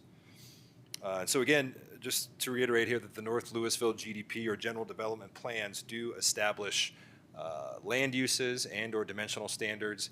The existing de facto split zone condition would not permit exclusively residential land uses right now. And so moving on to the presentation here, or the actual concept plan itself, the applicant's proposing 44 to 48 dwelling units on site, distributed amongst townhomes and duplexes. Now, the applicant has indicated in their application materials that this would be a permanently affordable, deed-restricted home ownership community intended to serve a range of household area median incomes, with 6 units proposed at under an 80% AMI or area median income, and the remaining units between 80 and 120% of AMI. I'll let the applicant during their presentation talk about the distribution of affordability in the project. As proposed, the density on site would equate to 14 to 15 dwelling units per acre. For reference as to what that looks like,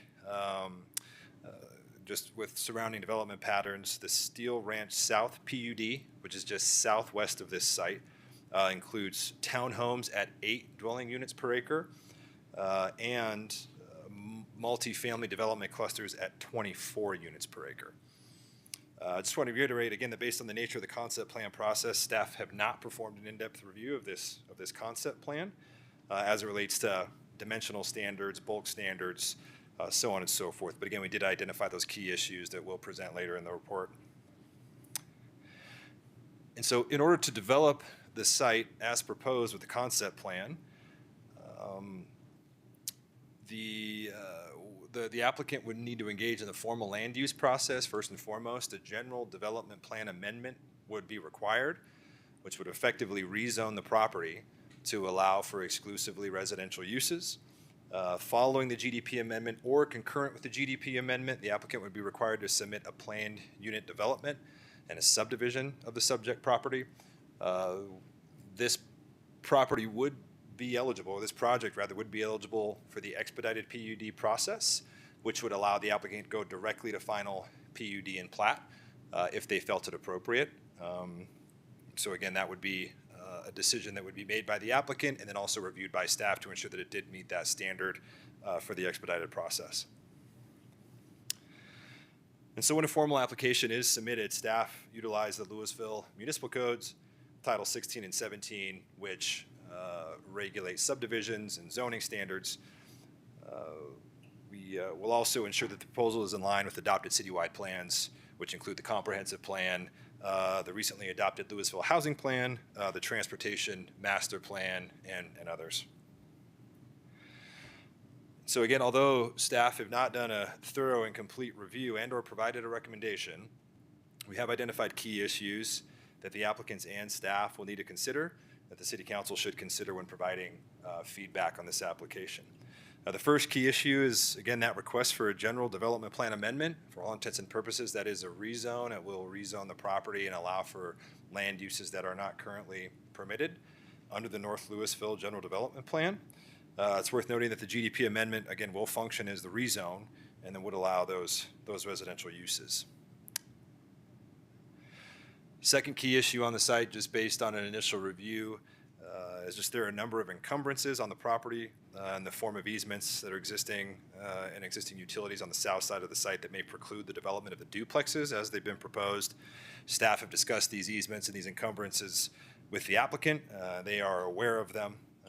And they may preclude the development of the duplexes as proposed on the south side of the site. If those easements do impact the number of units that could be on the south side of the site, there may be additional waiver requests from the applicant based on the location of those easements and the applicant having to push those units to the south, as they may interfere with setback standards. So another additional item to consider here, again, the easements on the south are depicted and highlighted in red on the exhibit. This is the most recent subdivision of the property. The Calyx Avenue connection. So the Transportation Master Plan was adopted by the City Council in October of 2019, and it calls for the connection of Calyx Avenue in this location. The Transportation Master Plan, or TMP as it's referred to, includes goals and recommendations focused on implementing and maintaining a balanced transportation network in the city. The plan touches on a variety of issues, including housing and demographics, safety, connectivity, and multimodal transportation options, with a real focus on providing extensive multimodal transportation options and then increasing safety for all modes of transportation within the city. The plan goes on to recommend a number of projects that include actions that are intended to improve the transportation network in the city, again, for all modes of transportation by improving access and mobility options. The projects, as they're presented in the TMP, were identified as priorities at the time of the adoption of the plan. The Calyx Connector is one of those projects that are identified in the Transportation Master Plan, and it's intended to close the gaps between Summit View Drive and South Boulder Road along Calyx Avenue, with the intent of providing better access to transit stops on South Boulder Road for the Kestrel development and the Steel Ranch development. So on the concept plan that was presented by the applicant, staff requested that they show at a minimum that area of where the Calyx Avenue connection would be, with the intent that we'd continue to work with the applicant based on feedback at this concept plan hearing tonight. The final key issue for the applicant to consider is the Davidson Highline ditch is directly adjacent to the site and north of the subject property. Initial feedback from the ditch company on this concept plan indicates that there may be further development restrictions that would apply on the north side so as not to conflict with the ditch company's assets. You can see there's also an existing 50-foot easement that is on the subject property. A lot of the structures as proposed essentially go right up to that easement line. So the applicant will need to work with staff and the ditch company to ensure that their development as proposed, again, does not impact the ditch company in this location. So those were, again, some of those high-level key issues that staff presented. So just a quick recap: the GDP amendment, the Calyx Avenue connection, the utility encumbrances on the south side of the site, and then the Highline Davidson Canal. And again, there are no full review was done there. And so with that, the City Council may, following this presentation, provide non-binding advisory feedback to the applicant. And with that, I'm happy to answer any questions Council may have. I have a couple of questions on this, and take questions from other council members as well. Let me go back to your, bear with me for just a second.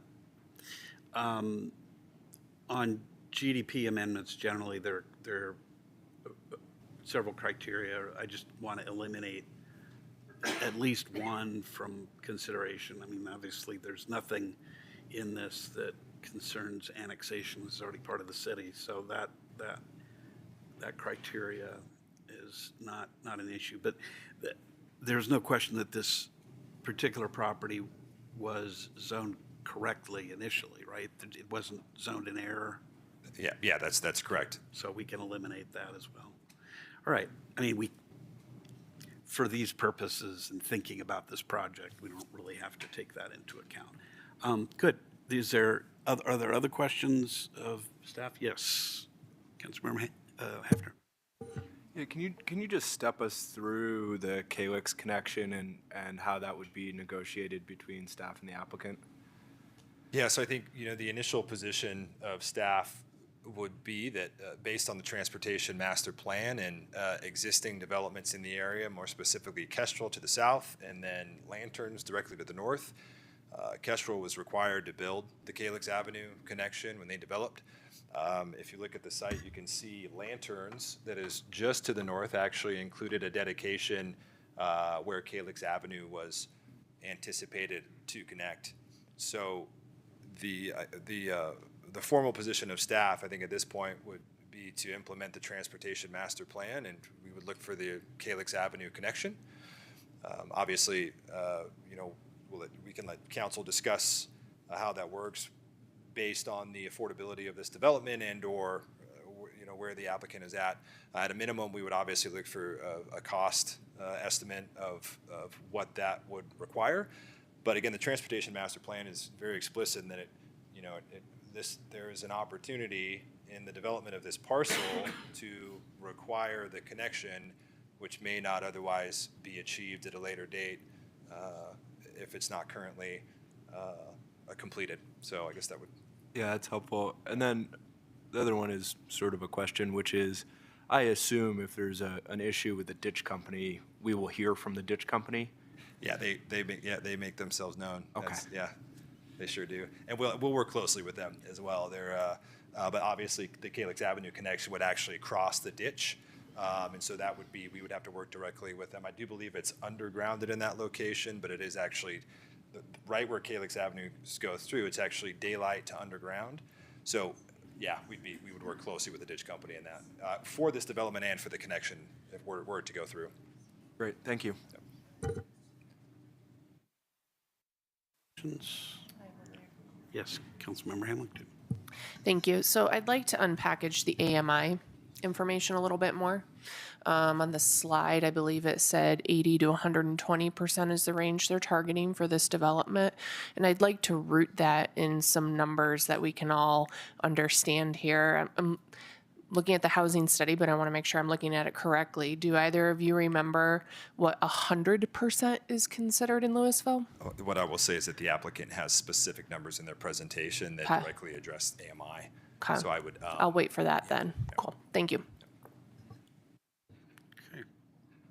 Why don't we hear from the applicant?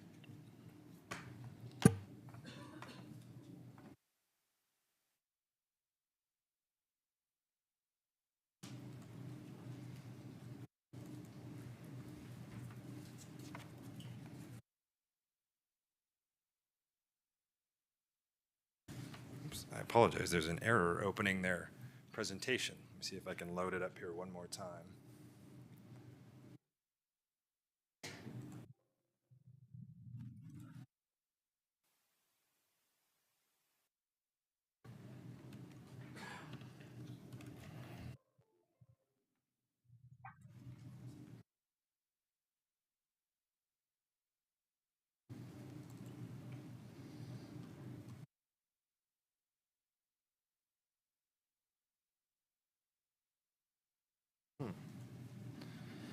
Well, I can pull the presentation down. You guys don't have it. You have it?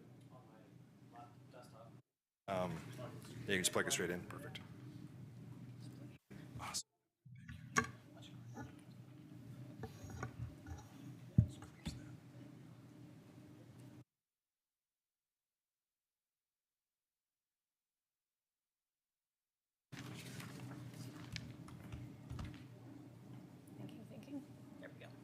Excellent. Hi, good evening, Mayor, City Council, City Management. Thanks so much for having us tonight. Paul D'Angelo with Thistle Community Housing. Thank you as well, Matt, for setting us up for a presentation. Appreciate the opportunity to be here tonight for the concept plan. So we have a small presentation just to talk a little bit about who we are, as well as a little bit into this plan. Again, a little bit about Thistle. We'll talk about some of those AMI numbers that Council was talking about. What is missing middle affordable housing? And then a little bit more about the plan with a few members of our team that are here tonight. So Thistle Community Housing, if no one has heard of us, we are a nonprofit organization founded here in Boulder County in 1986. And hopefully people consider us the heart and soul of affordable housing in Boulder County outside of the municipalities that do their work. We produce and preserve, protect permanently affordable rental and home ownership homes, supporting moderate and lower income individuals and families by giving people housing opportunities to live, work, and play right here in Boulder County. To give an idea of who we are by our numbers, we currently own and operate 574 affordable rental units across 16 properties. We have 103 home ownership units in our Community Land Trust program. We have 120 Community Land Trust mobile homes in Mapleton Mobile Home Park. And we own, or in partnership with resident-owned communities, about 450 homes and 9 mobile home parks across Colorado. In the end, we're assisting about 1,250 individuals and families to help with affordable housing throughout Colorado. Missing middle housing, a lot of people have talked about what exactly that is. Most people know single-family homes, which is predominantly what we see. Missing middle housing provides types of diverse housing options, such as duplexes, fourplexes, condos, cottage courts, and multiplexes. Back in the day, I think single-family homes were considered possibilities for starter homes, but as that is getting further and further out of reach, how can we provide a condominium, a townhome, a duplex to be that starter home for home ownership for individuals and families working here in Boulder County? These housing scales often and always can fit seamlessly into existing residential neighborhoods and help support walkability, serving local retail, public transportation, and many benefits and public benefits. When it comes to area median income, so HUD, the Department of Housing and Urban Development, usually every May of each year puts out the area median incomes for families from 1 person up to 8 individuals in the household, and ranges of area median income from 30 to 50 to 60 to 80 to 120% AMI. When people talk about what an area median income is, usually they're going to say a family of 4 at 100% AMI, which is kind of considered your medium household, your medium income. Right here for what we would be targeting with middle income individuals and families would range anywhere from about $80,000 per year for a single individual up to $155,000 for a 3-person house at 120% AMI. Individuals and families at those income levels are struggling to find home ownership opportunities in Boulder County, and that's where Thistle is trying to fit in by building a townhome community that can be a starter home or a new home for individuals and folks at these levels of income. And so who are the folks? So we try to attach a person, a human, a job to that income level. So if we're talking about a single person making $80,000 a year, which is 80% of the area median income, you're talking about a landscape architect, an engineer, a special education teacher. A 2-person household at 100% AMI makes about $115,000 in our community. That could be an elementary school teacher and a restaurant employee or veterinarian. It could be a postal worker, an electrician, a recreational therapist, and a dental assistant.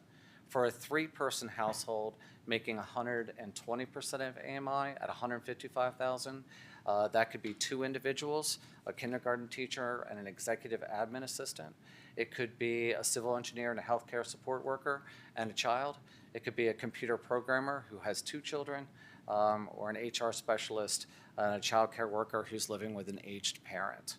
So trying to put a face onto those incomes. As of July 2024, this past summer, the median home sale price in Boulder County here in Colorado was about $775,000. And for affordable homes, to target those income levels between 80 and 120%, those homes would need to sell for 245 to 320 to 385 versus the average we're seeing right now of about 775,000.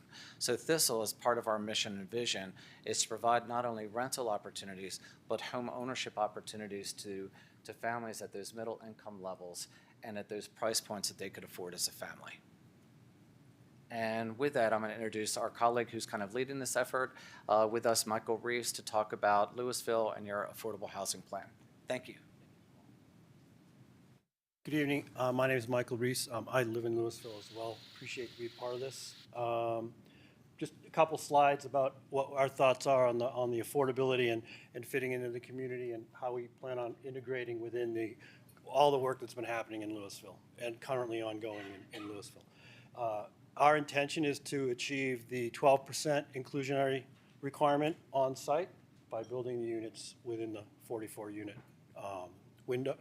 box of the townhome development. Some new things have come down the road in the last couple of years with the passage of 123 and some of the funding available to that community. And Louisville opted into 123, Prop 123, to achieve some targets. This proposal would definitely move that number and help the community achieve the number of affordable units that the community has opted into trying to achieve over the next 3 years. And then going into next year, several changes within the land use structure and nature of the city is happening concurrently with this development. But we've currently designed it under the current guidelines in terms of making sure we have enough parking and circulation and all those kinds of things. But we're well aware that there are some opportunities to integrate and achieve in real time on the ground what some of these changes will look like in a new development coming forward. When you boil down the housing plan that was put together last year and adopted earlier this year, we think we're ticking off the first 3 goals of this. We put them up here for you in terms of affordable housing. It clearly increases the opportunities for residential purchase in the community. There's no deed restricted property of this size in Louisville. This product doesn't really exist at this scale. So we also, it's our business to expand access to affordable housing, be that of rental or home ownership, and to diversify Louisville's housing stock, which is a little similar to goal number 1, but there's no diversity of deed restricted housing opportunities. We want to be able to go forward and with this project and deliver that. Page down. Oh, there we are. The median price in Louisville out of the housing study is $896,000, and I think one of the stunning things that maybe came out of the housing study is this next statement. It's the last statement. 26% of the Louisville households need to earn $20,000 more annually to afford the homes that are available in the town. But I think this part of the statement really shocked all of us in the housing world. That 74% of the households that are currently in Louisville would really not be able to afford their current median price home in Louisville. I think that if there's one takeaway from our housing study in Louisville, that's one that's an eye-opener. So this site, it's been long desired to be an affordable product. We know it has constraints, and that process will be worked out over the coming months. I don't want to repeat what Matt said. In the context of the neighborhood, we highlighted a few RTD stops. It's near shopping. It's a walkable community, as people that live in that area already know. Certainly bikeable, and it's sitting right generally in the middle as a light industrial use right now. And this usually nothing like a few pictures to tell the story. It's essentially surrounded by development that's occurred over the last 2 decades. It's been an RV park since early 1990s, RV storage unit since the early 1990s, and it is just. It's probably time, in our view, it's time and a good opportunity to redevelop this property into a modern and meet another community need. We're going to get into some of the detail. we're going to get into some of the details, a little bit of the concept plan and what we've learned. In a moment, I'm going to have our architect come up. We did go through the concept plan and applied, and we're really glad that we were able to do that because we get a lot of good information through this process. The referral letters from our third-party partners, the ditch company, RTD, the highway department, all those outside sources of information are really helpful to inform the plan going forward, and some of the decisions will need to be made.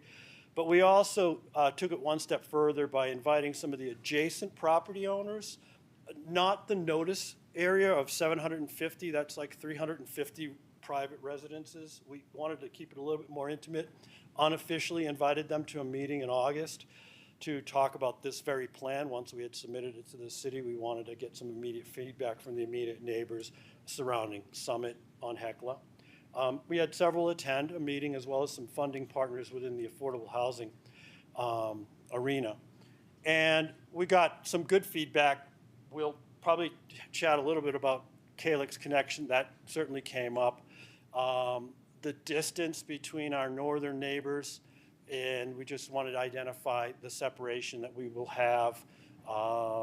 Hecla is the primary access, so a lot of times traffic and traffic flow is a pretty important part of this proposal. I think we want to state right now that currently the access off of Highway 42 Courtesy Road is coming through the Divine Canine site.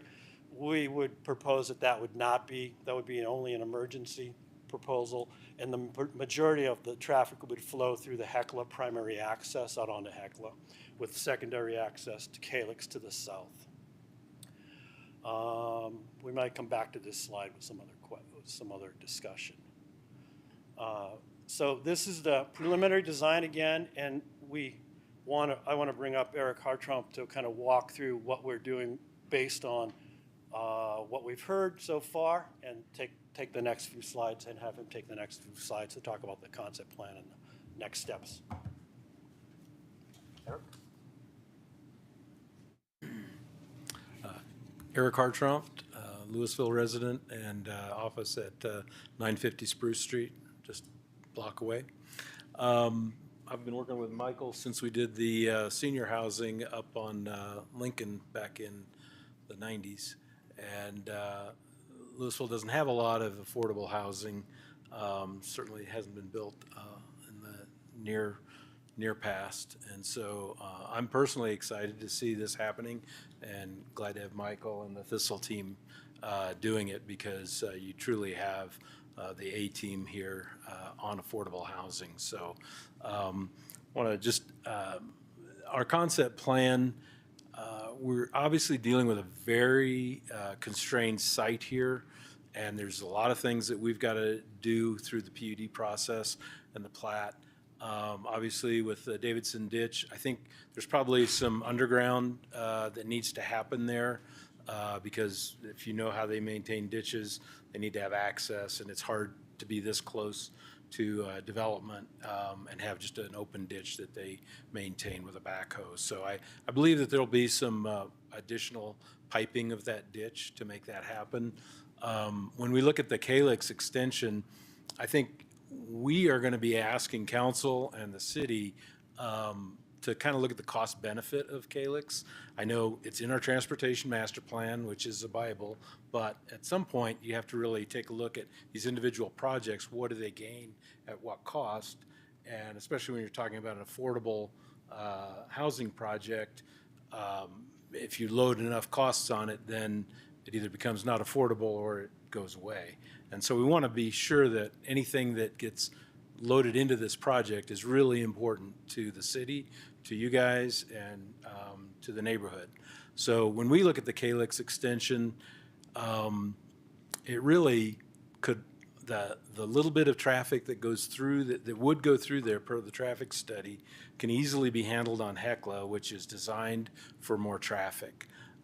If you load that into the center of the residential neighborhood, crossing a major pedestrian bike path just to the south of this, you're kind of setting up conflicts that I wonder if that's really what we want to be doing in this part of the neighborhood, to really serve as a cut through for part of the neighborhood. So that's something that we're going to be asking for some advice and direction on from you all. The easement on the south, we'll deal with Public Works on that. I think we can, the idea is that those duplexes could go to Habitat to be built. And so they're going to be small footprint, and we believe we can fit them between the easement and the bike path. But it's going to be a shoehorn, and we're going to maybe need some setback variance or something to make that work. But it would be too bad to lose those housing units. So we're going to work hard on making that work with staff. So I think, we did hear about, this is very close to the neighbors at the Lanterns. Was a comment we heard at the neighborhood meeting. So at the closest point, 80 feet from building to building, is the same distance across Summit View Drive from building to building. So when we say it's too close, it's as close as their neighbors to the north. So we're curious if that is in fact too close. And that's at the kind of the pinch point. You can see it opens up to 150 feet as that open space widens out towards the west there. It does the same thing towards the east. So that's something that I think trying to utilize the resource of this land to the greatest extent, just understand what setbacks are important and where we should have those. So you've seen the plan, and one of the things that we're considering proposing would be to create an access easement on the east where Calyx could go through in the future if it needed to. At the very least, perhaps a bike pedestrian connection north-south right there makes a lot of sense to connect to the east-west major bike ped connections just south of the site. And so that's something that I think we're going to work with staff on and see if that would be viable to just reserve a space for a road. And I would propose that that road not be a full-width, high-speed road, but more of a private drive, maybe with a little curve in it or something to slow traffic. Because I don't think we want this to be a fast thoroughfare through the neighborhood in any case, if it's even necessary. So, but that's really for the city to decide. If you look at Hecla, it's kind of an underutilized street when you look at all the parking that's there and so forth. We're currently showing the current code required parking per each unit and guest parking. There might be some additional open space if we let some of the guest parking go out onto Hecla as opposed to accommodating everything on site. So those might be some of the things that we're coming back in the PUD talking about. I'm kind of introducing them now so that people are thinking about them. I think that in our referrals, we did get some comments about off-site improvements from different city agencies. And this is very typical. Whenever a development comes through, the developer ends up paying for everything they need, and then sometimes things that are close to the site but might be affected by the development because it's in the neighborhood.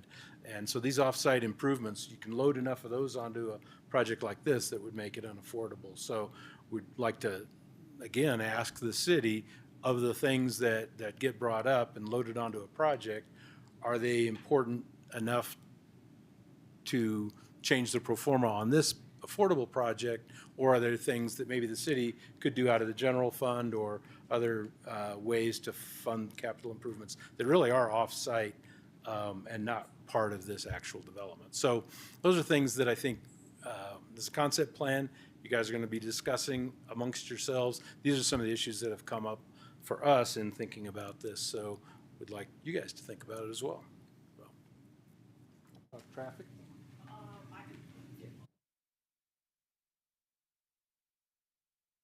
So at the neighborhood meeting, to get ahead of some of the comments that we wanted to kind of understand better, when we proposed this project to the neighborhood. We've already hired a traffic engineer, and they gave us at least some preliminary counts to give us, what's the framework of that we're actually operating in here, especially with the Calyx conversation.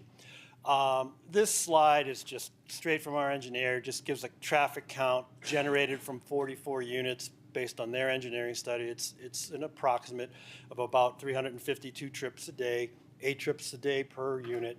It's not hard math, and then they distribute it across the exit points, and in this case, they distributed it across 3 exit points: Hecla to the west, Calyx to the south, Calyx to the north, and Calyx to the north would take 15% of that exit, of that count, of that flow. Calyx to the south would take 30%, and then Hecla would take the majority at 55%. And then we had them run the number without Calyx being connected on the northeast, no north connection, so just the 2 connections, and all of that 15% flows to Hecla.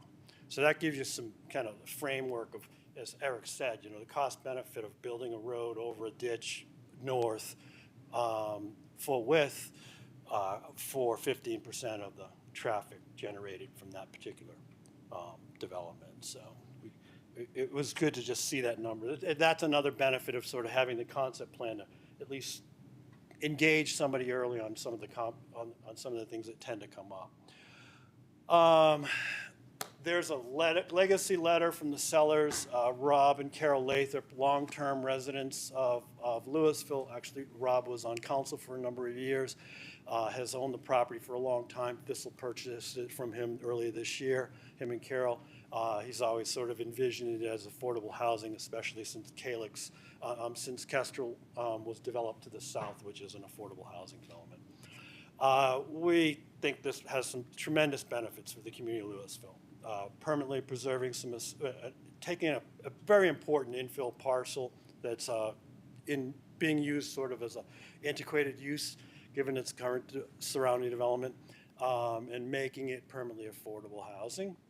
Diversifying the housing stock, increasing the opportunities, and then we would be remiss without trying to include 12% inclusionary, the below 80% market that Louisville joined at the regional level several years ago, 2015, 2017, 2018. We will either do it through Thistle, which we've done, Thistle has done in Boulder and Longmont, but we have had discussions with Habitat, Flatiron's Habitat. They were at the community meeting. They are very excited about having the opportunity to be a partner in this, to help us deliver the under 12%, the 12% requirement, but be a partner and have a landing zone for their modular houses that will are going to be built starting the end of this year. The factory is just opening later this month in Boulder to build modular housing. And then that leads us to some other conversations about modular housing I'll get to in the rest of this conversation. We talked about the 1, 2, 3 opt-in and the Louisville's commitment. We really think this is an effort to reach that goal for the community, the broader community goal of increasing by 3% per year. This is a partnership. Paul alluded to it, Eric alluded to it. Affordable housing is an industry in and of itself in the world of real estate development. And the community, city council, the staff, the different departments are all part of it, and we want to engage with them to, bring the best product to the community long term. We have funding partners across the state, in the county, as well as in the city, that we want to bring to the table. And then Habitat is a great ally as well, to have a landing zone for their factory-built housing and so close to their factory in the next few years, and helping us achieve their goal. The rest of the complex, we're looking at different factory-built product that are predominantly here in Colorado, and we'll give a sampling. Nothing is committed. This is the farm in Buena Vista. It's a small modular house that's manufactured in Buena Vista, and you might read a lot about it if you're in this world, but they build a product that's starting to get on the upswing, and they are all over the mountain communities. They do not have anything in North Colorado, and this would be their first project. would meet all the code, net zero, all electric, no gas. And then really just to sum it up, this project's timeline, I know the first question is how soon can you build it? When can it be bought? That is the best case scenario, 2 years. And anything we can do in this process to shorten that time frame, expedited processes within the city, decisions around off-sites that the city would have to make, that we would have to incorporate into our plan so that we can better take advantage of the expedited process. And I'm speaking specifically about the Calix decision as a predominant off-site decision that we would want to know about early. So this year it's site acquisition, planning beginning. Next year is planning and entitlements, and it's very important for folks to understand that in the affordable housing world, going after the grants, the soft payment loans, the hard debt, the subsidized debt, really requires an entitled, approved local project to be eligible to even apply, in almost all cases that we're familiar with. So we want to make sure the domino of getting entitlements approved, getting this property entitled is flowing fast enough so that we can meet some of those deadlines. And some of those deadlines have annual schedules predominantly in the last couple quarters of the year. So if we could get through this process in 9 months, then we have a really good chance to get in their cycle of schedules of allocating funds going into 2026. So we want to secure that funding by the end of next year, and we can't do it without getting through the entitlement process. And then construction, delivery of units would be in 2025 and be built up by 2026. That is a very fast schedule in the world of affordable housing. But we can improve on it with some of the expedited opportunities. This is a more general statement around Thistle. As Paul mentioned, it's been a committed nonprofit housing deliverer agency in Boulder and Longmont for decades, and this will be their first project in Louisville. That is an example of modular housing at the scale that we're talking about, smallish homes, smallish townhomes, and that's a different picture of the farm in Buena Vista by Fading West. Thank you, and Paul's contact, my contact, and a couple other pictures of sort of the scale that we're talking about. And we're certainly open for questions. Council members, you get some questions so far? Yeah, go ahead. So just so we're talking the same numbers, you're talking about doing 12%, so roughly 5 or 6 units below 80%, so I'm assuming somewhere in like the 40 to 80 AMI, and then the other 38 to 40 units in the 80 to 120. Any idea the mix of those at this point? Like, are you shooting for the upper end, the lower end, right in the middle, or a variety? Great question, Councilman. Let me just refer to Matt's memo, give it a little bit of an outline of the structure, but I can embellish a little bit more. So yes, we want to do at least 12% at 80 and below, or 80, at least 80. First thing to understand is the AMIs change every year. They traditionally move about 5% a year. So in effect, we'll be doing a fiscal model with this year's AMI for a product that will be sold in 2026. So there's a AMI gap to always consider.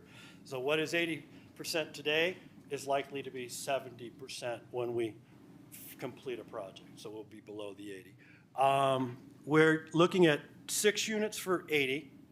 We're looking at 26 units between 80 and 100, with 8 units above 100 at the 100 to 120. And then we have 4 units on the west side that we would let go above 120. We've not yet done the fiscal modeling to restrict it at 140, which is another AMI target within the 123 programs around the state, but that would be kind of subject to some iterations of the process. Our goal is to try to market, while we have some units at above 80, at above 100, on average, we'd like to be below 100. We'd like to be able to make that statement to the funding partners that, hey, 44 across the AMIs is 98% AMI. That would be a compelling, it's a competitive process, so it's a compelling goal to try to stay under 100 as a project-wide AMI. Great, and you guys you already purchased the land, is that accurate? The land is owned by Thistle Communities in an LLC called Courtesy Louisville LLC. Okay, and then have you guys done a project like this before anywhere else? Have you gone ground up? Yes, I can have Paul speak to it. Couple and you want to talk about Thistle's? Over the last couple of years, we haven't seen as much with the higher interest rate environment and the challenges across the board with the COVID and post-COVID. But we have done a project recently that was completed right when I got here that had a level of affordability. So 40 townhomes where 8 of them were affordable, and we're able to sell those as deed-restricted affordable homes. Before my time, and Michael might know about this, but we did other communities where they were smaller townhome communities sold affordably with that deed restriction between 80 and 120. And the restriction on these are all for sale? Correct. And all deed restricted? And then can you help us understand, what that means 10 years out? Like, if I'm 100% AMI and I buy this house in 2026, what are my ability, to gain appreciation in this home and to, the idea of a starter home, but Right. it's deed restricted, so how long is it deed restricted? Or I know there's different models, just kind of curious what you guys are looking to do as far as the deed restriction. Most deed restrictions it's a permanent affordability, but it'll fall within a 99-year deed restriction.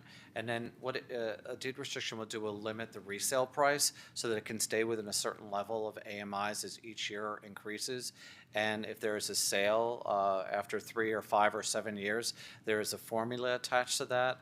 The equity that the individual or family who sells the home is able to take in. On average, looking across some of these models, maybe it's going to be 2.5% each year that someone will build that equity. Boulder County, the city of Boulder right now has a deed restriction program for homeownership that they're trying to expand across Boulder County. We would certainly be looking to maybe be a part of that program. One thing that is very important to us at Thistle is that we value that individual family, the time they're in the community. So perhaps the formula rewards people more the longer that they're in a home, rewarding them for being members of the community. So instead of a flat formula, is there something better that we can do beyond it? But the deed restriction holds in place, it limits that resale value. Usually you try to target that same AMI years later and still provide some equity for the individual family. Thanks, that's all super helpful. I had one other thing that came up while you were talking and I lost it, so I'll just let it go.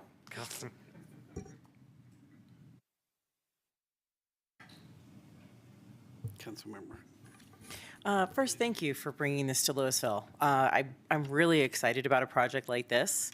There are so many people here who can no longer afford to live here, or they need to sell something bigger to make it more affordable, or they would love to live in Louisville because they work here and there's nowhere to live. And I think this really helps to impact that middle group of people who need that. So I'm super excited. I had 2 questions. Are any of these units planned to be accessible, like have ADA compliance or anything like that for people? When it comes to that part, we would do all that would be required, but I'll let Eric take a quick answer at that. It depends on the total number of units, but right now I think we're targeting between 4 and 6 accessible units. So. Okay. And so if people, let's say you sold those and you still had like significant interest, are there things that you can do to make modifications for people so that the housing would still be accessible to them? Yeah, so typically when we're building accessible housing, it's the kind of housing that has all the clearance requirements. It might not have grab bars. It might not have cabinets with the special facilities to bring them down lower, but it's set up to be easily adaptable to to somebody who may have mobility impairments. So that's the way the units would be designed. They would obviously be zero entry, no stairs to get in. And so I would believe they would be very favorable to somebody looking for a home like that. It's always hard for resale to match the home with the buyer, but that's obviously, the more of these we get out into the world, then the better off we are. Great, thank you. And I like the energy standards that you're setting. You were talking about that was going to be for the Habitat for Humanity. Is it the entire complex? Okay.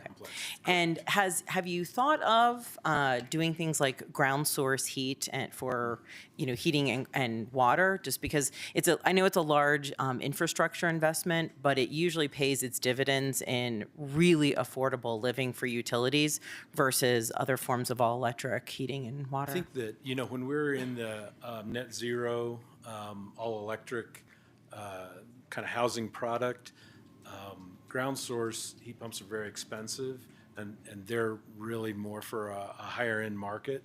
But with PV on the roof, which is pretty affordable, and there's lots of things that offset those costs, then we're able to incorporate a very affordable utility package for the residents. Okay, great. Thank you. Other questions? Yes, Councilmember Hamilton. My question, I think, is probably for city staff. We just discussed our final proposed budget, and in it is money for affordable housing. Is there a world where some of that money could be used to make more units 80% and below AMI? So I think that would be up to the owner, the applicant, if they wanted to work with the city on a different structure. Those funds aren't restricted to anything other than what city council wants to spend them on. Thank you. That's all. Thanks. Other questions? I guess my question sort of centers around the issue that if I'm reading you all correctly, is an important one, which is the Calyx connection. I hesitate almost to ask, but if there's a Calyx connection, is the suggestion that the project doesn't go forward? Is there a concern that if that happens, that somehow it's going to kind of change things to where it becomes, you can't pencil it out? The typical process is offsites such as the Calyx connection would be placed on the developer. And in this case, as an affordable product, if that's happening, it adds cost and it just complicates the structure. And that's where we would like to partner. If the city wants it, maybe they could early say, hey, we'll put in our capital plan for 2026 or 2027, and we'll pay for it because that would be part of our contribution for a permanently affordable product that meets other goals. So those are the kinds of, that's the world that we're operating in. Where, it's been very typical of offsites being a cost requirement. Piping the ditch is typical of, it's not our ditch, and yet we would be asked to pave to pipe it. And all the legal associated fees working with the ditch company brings. To minimize interaction with the ditch company, that would lower costs right off the bat. No, I appreciate that. This is the kind of discussion that we really need to have now as we're sort of plotting our course for next year and thinking about how we're going to how and with what tools and to what degree we're going to use those tools to facilitate projects like this one. Any other comments? Yeah, Councilmember. Speaking of Calyx, I think, again, this is probably somewhat for staff, but as it moves forward, I'd like to understand what the value is of that. Is it strictly for access from this proposed new development? Or are we expecting other developments that currently don't have that access, like that to be such a high need? I love the idea of a better, wider bike and pedestrian path that could be used for commuting and getting to and from to the supermarkets. I think a lot of people are, cars are becoming more and more expensive, and a lot of people are using e-bikes. And in this kind of income bracket, I think you'll see people who maybe have one vehicle instead of two and would like the alternative transportation access, and having a good quality path to do that on would be beneficial. So I'll just talk a little bit about the concept of the Calyx connection, because it goes back quite a few years into the city planning and transportation planning for the city, even before the transportation master plan.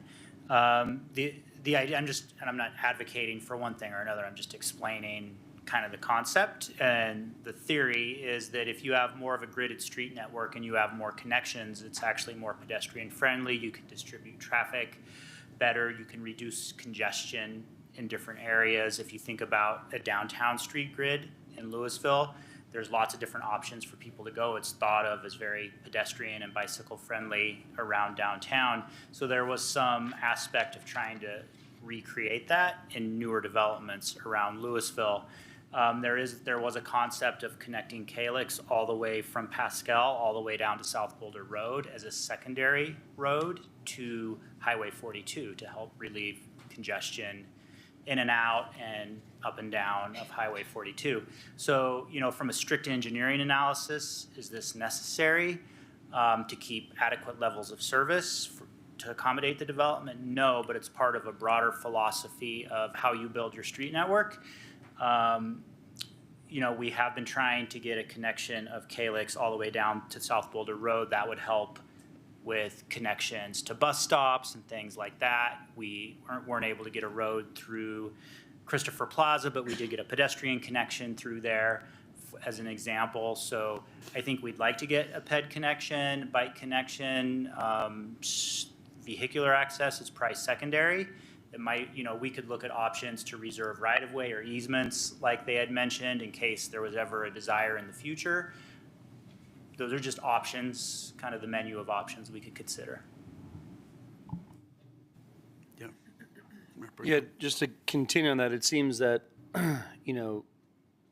there doesn't seem a lot of disagreement to leave it undeveloped, right?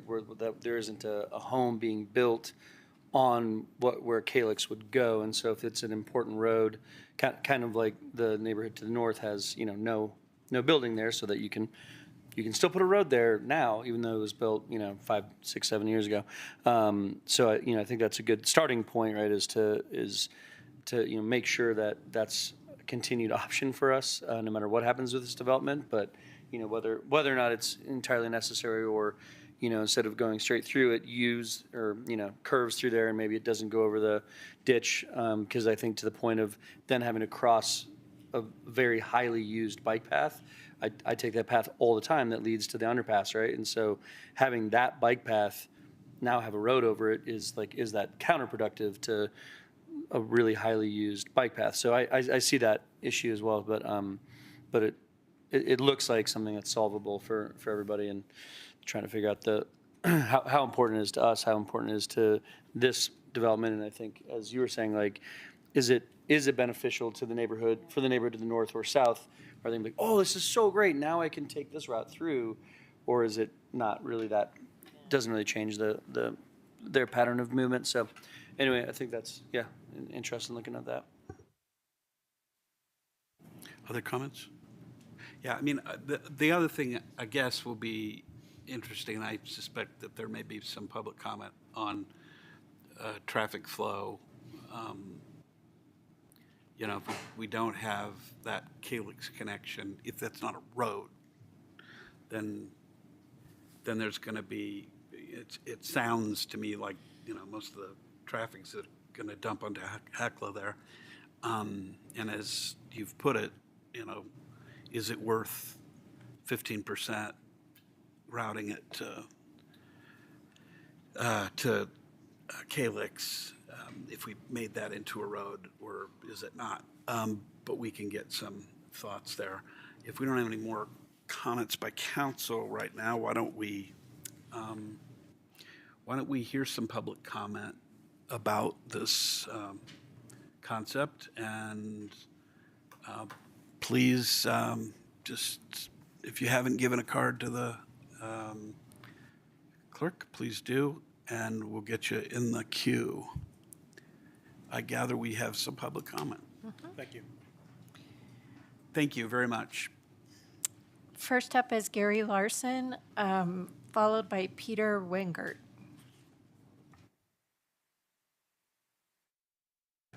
I'm Peter Wingert. I'd like to give my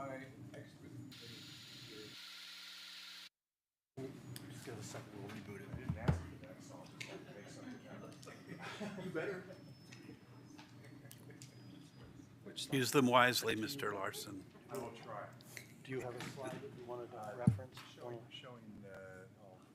That's the traffic, or with, and then there's also this. You know, as we're doing this, let me make a suggestion. This may make my whole council sigh, but why don't we take 5 minutes? You guys can get set up. We've been going for 2.5 hours, and we can just take a break. And people who've been here for 2.5 hours can use the restroom and whatnot. We'll be back 8:30. Whatever you need to do, so go ahead. Except for you, Mr. Larson, you need to stay. That's the traffic.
We're resuming. Please be seated. The one nice thing that I was, please, we need to get going. Pardon? Please be seated. You know, one of the good things I will say is that this process is designed to be a little bit informal, but not that informal. All right, Mr. Larson, are you ready to get going? Is this on? Okay. My name is Gary Larson. My wife and I live in the patio homes just north of the Summit View homes.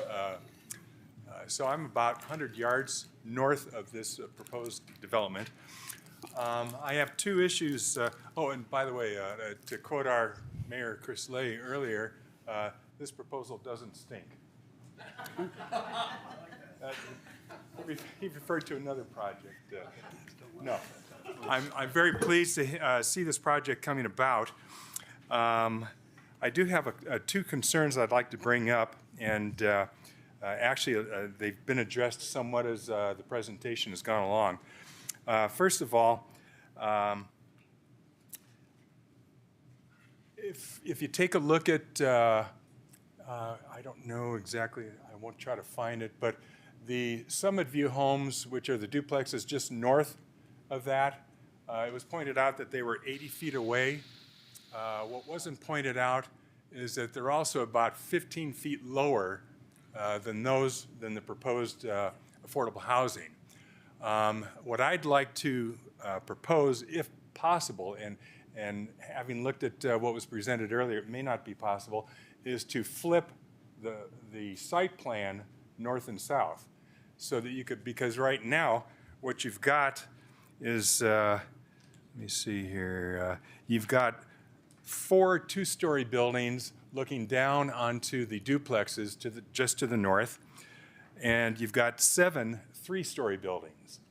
And seeing as we're at the very entrance to the north part of Louisville, when you're coming into town, what you're going to see is the 3-story buildings on that overlooking down very deeply into the duplex houses. And so if you could somehow flip that and put 2-story houses along the ditch and a 3-story closer to where Kestrel is, the existing affordable housing, I think that would be a lot better aesthetics, especially from 95th, which is the first thing people see when they're coming into town. And also for those of us residents, there are 38 patio homes just to the north, and then the 24 duplexes immediately to the north. And it would make it a lot easier sight on us as well as from the highway. So that's one thing. The other, a lot of talk has been given to the Calyx proposition, which will impact traffic. But my concern is many of the homes now in the duplexes and the patio homes, which again is 38 patio homes and 24 duplexes, use Summit View to exit going south on Highway 42. There is no acceleration lane there. There is an acceleration lane further north at Pascal, but no acceleration lane. So as part of this project, I'd like to ask that you try to figure out how to incorporate an acceleration lane, because what will happen is some traffic will go out through Divine Canine, even though that's an easement there, and they could be going out. Meanwhile, I'm trying to turn south on the Highway 42, and I'm looking at the racetrack coming at me from the north, and when there's an opening, I'm going to pull out and start zooming down, and boom, we've got an accident waiting to happen, people coming out of the Divine Canine. So it would be difficult to put in an acceleration lane there because the Davidson ditch is right there, as well as the improved tunnel that we helped pay for in the Dakota Metro District, $250,000. $2.5 million, actually it was. The tunnel going underneath the road, there's some decoration around it that could perhaps be modified so that you could get an acceleration lane in there, but anyway, if you could look into that, that would be very helpful, I think. So, let me see here. Yeah. So those are my only comments. I'm happy to see more affordable housing, especially as you've defined it. I think that opens up a lot of eyes in the community because you hear affordable housing and you think, oh my God, because everybody to the north of you is basically retired. so thank you very much. Good luck with it. Thank you, Gary. Next up is Helen Moshak, followed by Angela Gould.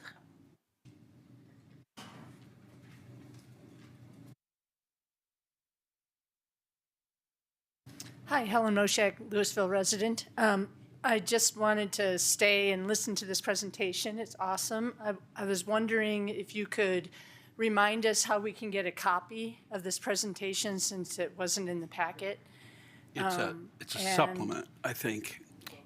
But how can It's they get that? posted online because that was sent to me late this afternoon, and it's posted online as an addendum. Okay, awesome. Because these are awesome resources. I really hope we can make things like this happen. I'm so glad you put the $2 million back in for affordable housing into the capital budget, because I think that this kind of skin in the game for the city is really important to make things happen so that we can figure out how do we do these things that neighbors and people in the neighborhood figure out about how can we integrate this into our community, because it's so important.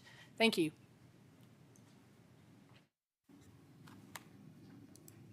Next up is Angela Gould, followed by Richard Tucker. Hello, I'm a resident. I live right across the street from this proposed project, and I think it's a wonderful project. I'm just not happy about it being across the street from me for a couple of reasons. My main concern is the access and traffic. I learned a lot tonight about the Calyx access road, but I live in the Overlook Steel Ranch townhomes that are right on Hecla, and it's right across the street. And, well, I don't know if there's a photograph of it, but Luke Street runs right into Hecla. And in our community, we have 58 townhomes, and that is our only access out of our community. We have an access coming in from South Boulder Road on Steel Street, but coming out is only on Luke. And right now, this proposed project, the entrance on Hecla to the, well, right now it's the recreational vehicle lot, is directly across the street from Luke, and our units are right on that corner. So I have great concern about that, about the access and the traffic that would occur there. And I'm very concerned that if there are 48 units on less than 3 acres, that feels very, very highly congested. I'm learning tonight that some of these are 3- and 4-story high. I think that would obstruct a great deal of our view. And while the recreational vehicle parking lot is not a great view, there's some space. There is space. There's some grass, there's some trees, not trees, but there's space. And I'm really afraid that this would be a wall of buildings right in front of us. So I'm very worried about that, and I'm worried about the Calyx Avenue connection. If that did not occur, all of the traffic would be right on Hecla, and I don't think we could really handle maybe 200 cars between our community and this proposed community across the street. So those are my 2 main concerns about the access and traffic, the obstruction of our view and the space, and yeah, that's it. Thank you. I appreciate that. That's what we need to hear. Richard Tucker, followed by Deborah Williams. Mayor and council, good evening. My name is Richard Tucker. I live in the Lanterns duplexes directly to the north of this proposed project. Let me say at the outset, I'm not opposed to affordable housing. I'm not opposed to the density that they're asking for. I've got a couple of concerns, though. One has to do with how this is all going to be financed. Another has to do with the maintenance of the project. Traffic is another concern. Until I came tonight and heard some of the remarks about traffic, it kind of made me a little bit more concerned than I was before. We live on Summit View Drive, which is a 1-block long HOA. There's 24 duplex units there. We have very little traffic that flows either east or west onto Summit View, but it is one of the connectors that people like to take to get to Highway 95, 95th Street. This is going to impact that. I was kind of amused when I heard them talking about the traffic study that they did. They talked about the 2 or 3 other streets, but they didn't mention Summit View, so they've done no traffic study apparently with regard to Summit View, or if they had, they didn't mention it tonight.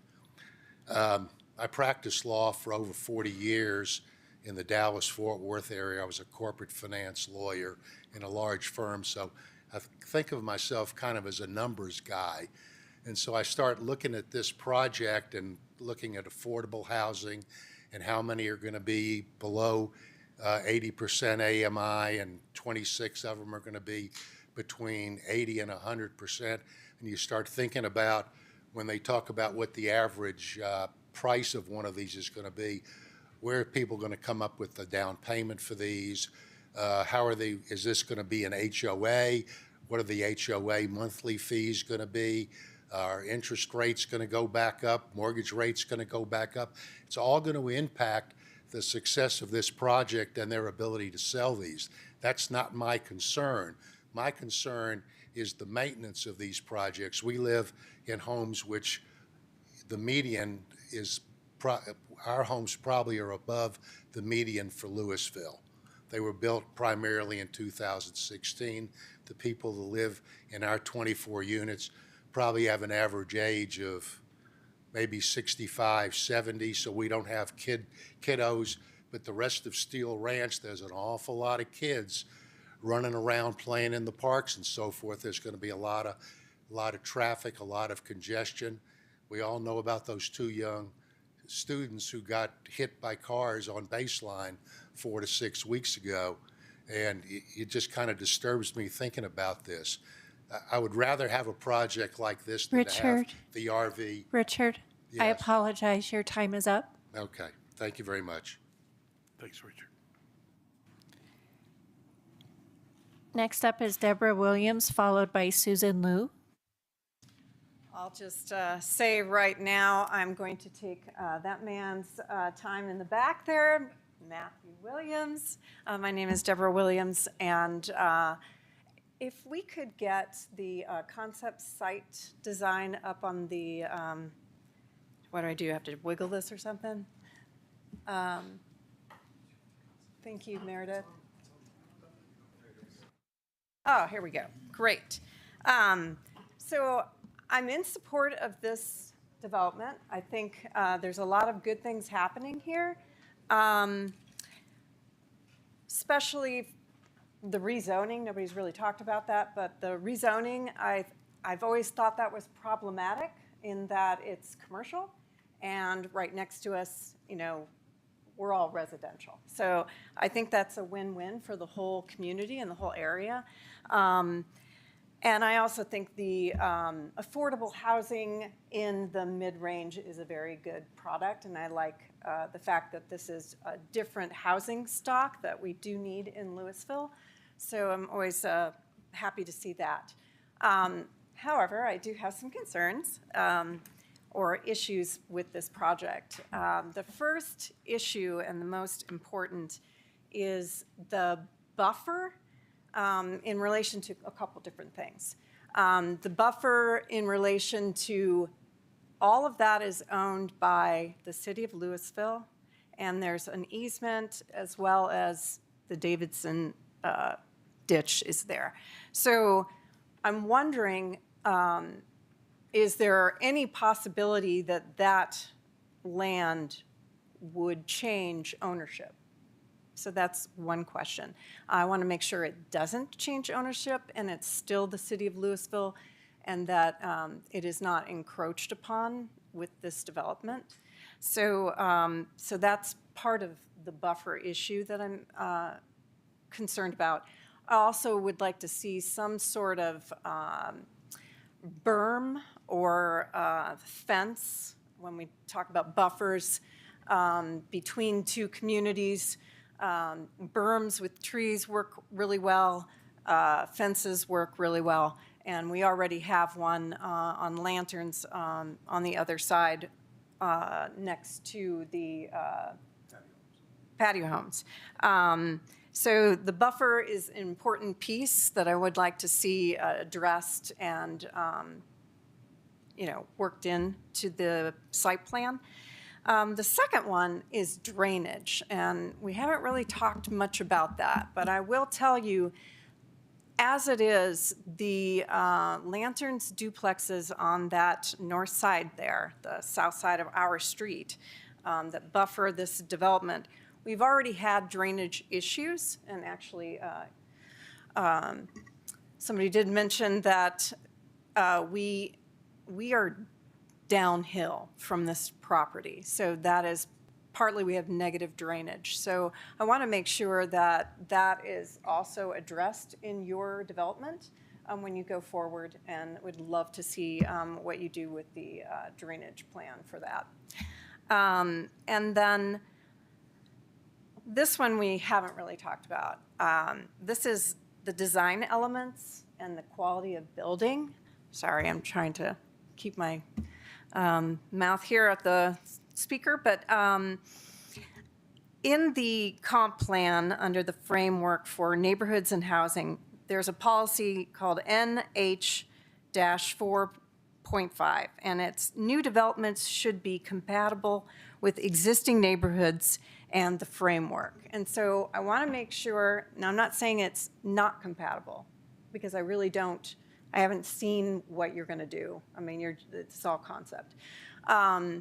But I want to make sure that that is in the back of your mind. And there's a couple of issues on that. I mean, first of all, when we see affordable housing or low-income housing, a lot of times we're able to distinguish it immediately when we see it. And I want to make sure that instead of it looking that way, let's think bigger, better, so that these communities don't have to take that in and have people saying anything about it being affordable or low income. Because I think the design elements go a long way in your design concept when planning these communities. So, I'm going to just throw this out, but I know you're listening, that the Calyx development, at first, we thought this would be really, good, but maybe not. There's just like apprehension. But I have to say that when people drive by, they call it Shantytown. So just so you know that the look matters. And I know that design elements and the quality of building, I know you can do something with that. So that's the big piece that I'd like to see in this development. And if I hit my 6 minutes. Anyway, thank you very much. I appreciate your listening. Thank you, Deborah. Next. Who's up next? Thanks, Josh. Hi, this is Susan Liu, Ward 2. And I guess you can hear me? Yes, Hello? indeed. Okay. Susan Liu, Ward 2. This is an exciting project, and it's really worthy of city subsidy and/or innovative thinking. The team involved with this project truly is the A-team. Thistle Housing is very experienced with it's an experienced long-term provider of affordable housing, and it understands financial maneuvering. There are several longtime Louisville residents involved with this project, and that's exciting for me. You've got Eric Hartroff and Michael Reese. And a big thank you to Rob Lathrop for selling them the property. That was just wonderfully generous of him. I would urge council to be forthright with their concerns now so that they can be addressed in a timely fashion before more design progresses. Design's expensive. So finally, time is money. And moving residential development along in a timely fashion has never been Louisville's strong point. You could change that. Thank you for your time. Thank you, Sue. Next up is Josh Cooperman, followed by Tom Lund.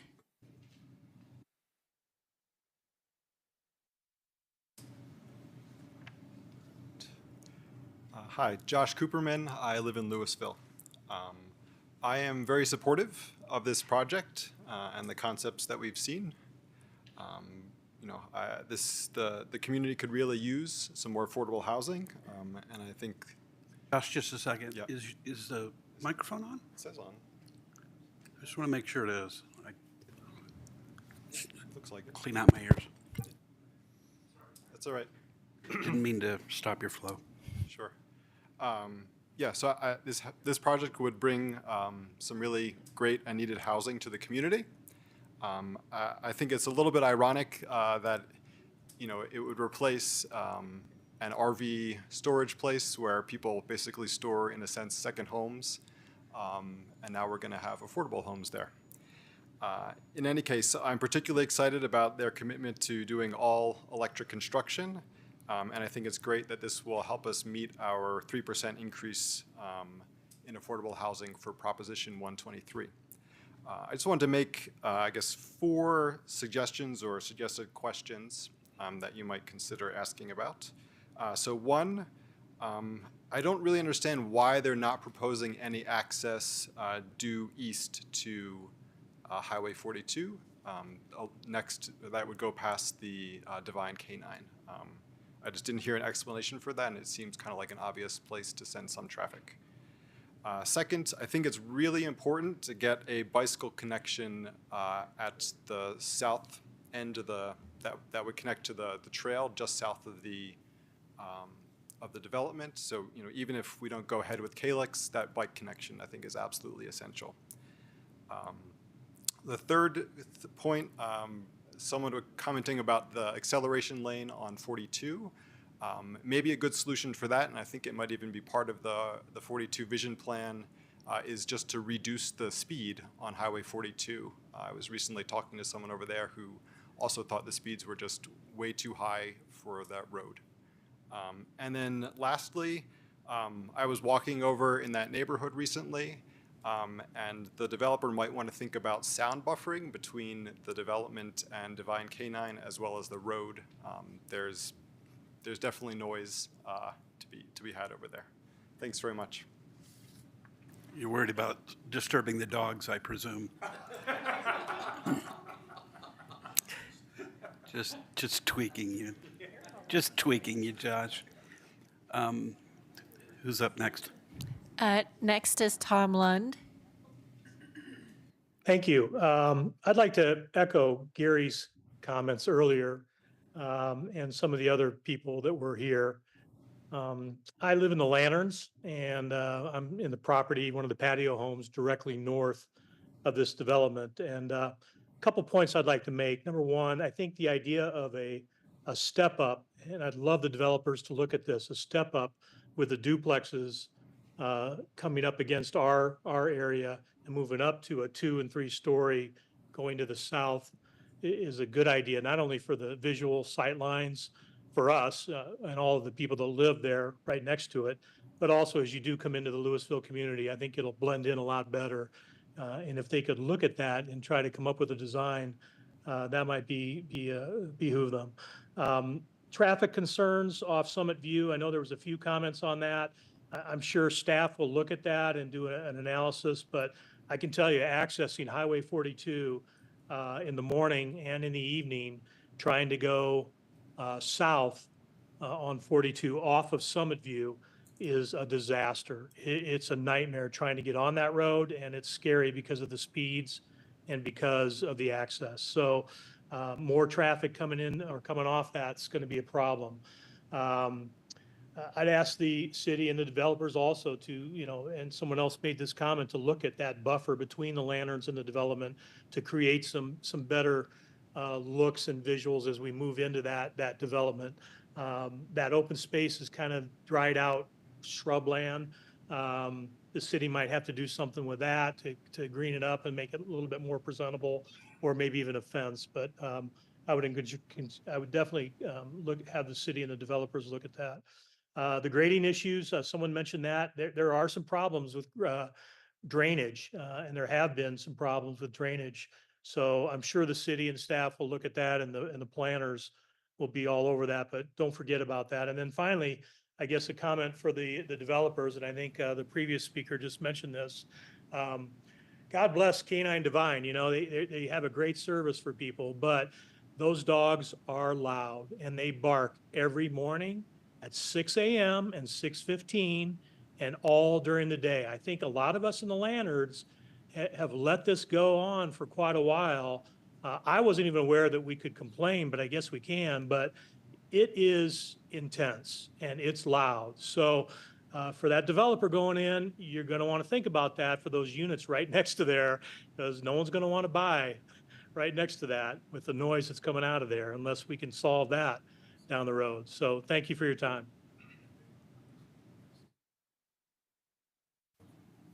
Next. Thanks a lot, Tom. I guess what I'd like to do at this point is just ask, well, I have one question for staff, but invite the soon-to-be applicant to maybe address whatever points they want to at this stage. But I had a question about, I had a question about that, to the extent that we're talking a little bit about that, I don't know, I guess it's a drive right now. I'm trying to think what the nature of the road is just south of Divine Canine. It may be a lot for all I'm thinking of.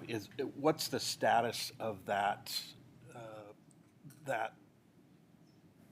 area? Is there any access whatsoever between this project? Is that, you said it's an emergency access, but is there any possibility of making that into something more than just an emergency access? And just to be clear, Mayor, you're talking about that would grant access to Highway 42? Yes, yeah. There is an existing access easement across the property where Divine Canine is, that I believe both properties are party to. I'd have to take a closer look at that. Obviously, we haven't reviewed a title commitment or agreement. However, I can tell you that a new access point to Highway 42 would be complicated with CDOT.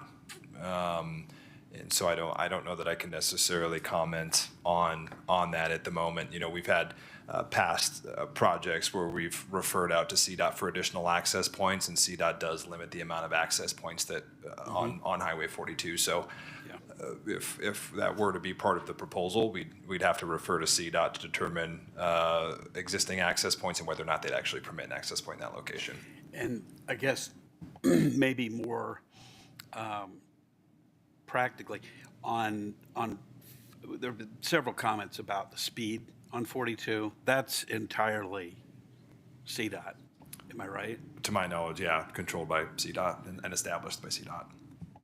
And that's a kind of long-term sort of process, and a challenging one, I think. But anyway, if the applicant has some thoughts for some of the questions, I'd love to hear some of the comments. Again, my name is Michael Reese. I do live in Louisville. Thank you, everyone that showed up tonight to take some time to give us feedback on the proposal. Really greatly appreciated. What I would probably not want to do is delve too much into each and every question. We took good notes. We have a pretty robust schedule. We're meeting immediately later this week to start like the next phase to kick into the next process within the city. It's an iterative process. There's ample opportunities going forward within the structure of Louisville to have public comment. The GDP amendment is another such time that will happen in the next, I'd say 90 to 120 days to try to get through that process. That also is a public comment. Many of the things that we heard tonight we'll try to incorporate, or at least have an answer to that makes some sense. A couple of things that I could just say is negotiating with CDOT or negotiating with the ditch company, it's a toss-up when you're a developer. And the safety issue for leaving residential units going out on Highway 42 across there is an existing easement which would keep in place as an emergency access. But right from the start, we felt that this was a residential use and needed to utilize the existing residential road network. Calyx is definitely something we would prefer to keep pedestrian and not incur the costs of even trying to figure out what a street costs. That would be a great first contribution to the project. Just don't even ask us to price it. We don't have to pay an engineer to give us a cost just for only you to say we don't have to build it. You know, all these things add up and get buried into the financing. So there's a lot to come back to. I do want to commend the city. I guess we're the second victims of the concept plan process. This has been very helpful. I've been in this business a long time. Getting this kind of feedback this early in a process before we start writing a lot of large checks to the city or to third-party engineers and whatnot and design people, the designers, that's valuable in and of itself. So we really appreciate the opportunity, and everybody took the time. Matt's presentation and Rob's staff is tremendous, and so we appreciate it. With that, we're not going to delve into every question. I think that would be not suitable. But we do truly appreciate it. It's been a long time since I've been at a neighborhood meeting for affordable housing, and it ends like this. Well, it's not over. That's part of the message. I mean, one of the challenges in land use is that you sometimes have these really high stakes meetings, and they're very structured, and the public particularly feels very constrained. I think council feels constrained. I think the party, staff and the applicants feel less constrained. They're just accustomed to the constraints, but it's very challenging. It's nice to have something to bat around a little bit. I appreciate. I didn't mean to put you on the spot. I just figured if there was something you wanted to put to rest pretty easily, then that's, I wanted to give you that opportunity. But we're feeling along in this process too. I know I am. But thank you for coming and being part of that. Thank you. I don't know, the council, we can talk a little bit if you'd like about some of the things we've heard. I don't want to dwell too much on it. I think we've had some good thoughts from the community. I wish that we had more community input. This isn't a knock on the discussions that have had so far. I'd be really interested in what the community has to say about the Calyx connection. Notwithstanding it's part of the transportation master plan, it's always good to hear what folks around there might think about the various options for dealing with that connection. I don't think we're going to resolve that tonight in any way, but and maybe others don't feel as strongly about that, but that sounds like it's a fairly important thing to take into account. At least that's what the applicant suggests. Are there other comments that folks would like to make? Sure. Yeah, so two points. One is just overall, I think this is exactly the kind of project we're looking for on the merits. I mean, it's hard to imagine something that would fit more with some of the things we've been discussing recently around housing plan and affordable housing, and something that does hit the 80% and then the up to 120% seems to check a few boxes. It'd be great if it was an even bigger project, but we can't have everything. The Calyx piece I think is interesting, and I am moved by Council Member Dickinson's earlier point about, well, why not just try and preserve that easement so that if we need to build Calyx connector in the future, we can not impose the day one cost on the developer to make that a full street. And some type of bike pedestrian thing to me makes a ton of sense because it's going to intersect another bike path. And frankly, putting a street through there is going to create a challenge for that other bike path that we would have to grapple with. You know, is it just a crosswalk? Is it something else? Expense, engineering, so on. So I guess philosophically I see it as, and I think the applicant framed it this way, is like the city's first contribution to the project can be to not make them go do engineering on a road. I would be in favor of that to say, look, let's have the easement, let's have the space, and if we want to go spend our own dollars on a road later, we certainly can. Thanks. Yeah, Mayor Pro Tem. Yeah, I agree with all that. I also heard a lot of comments basically that like Summit View Drive isn't the best way out of this community. And so if you create Calyx, you're basically creating that as a preferred option. It's like, oh, I'll just go out this way. And when you have to go out Hecla, you're on a bigger road and you're either going up to the light at Pascal or to Hecla that does have more of a acceleration lane, or at least its own turn lane.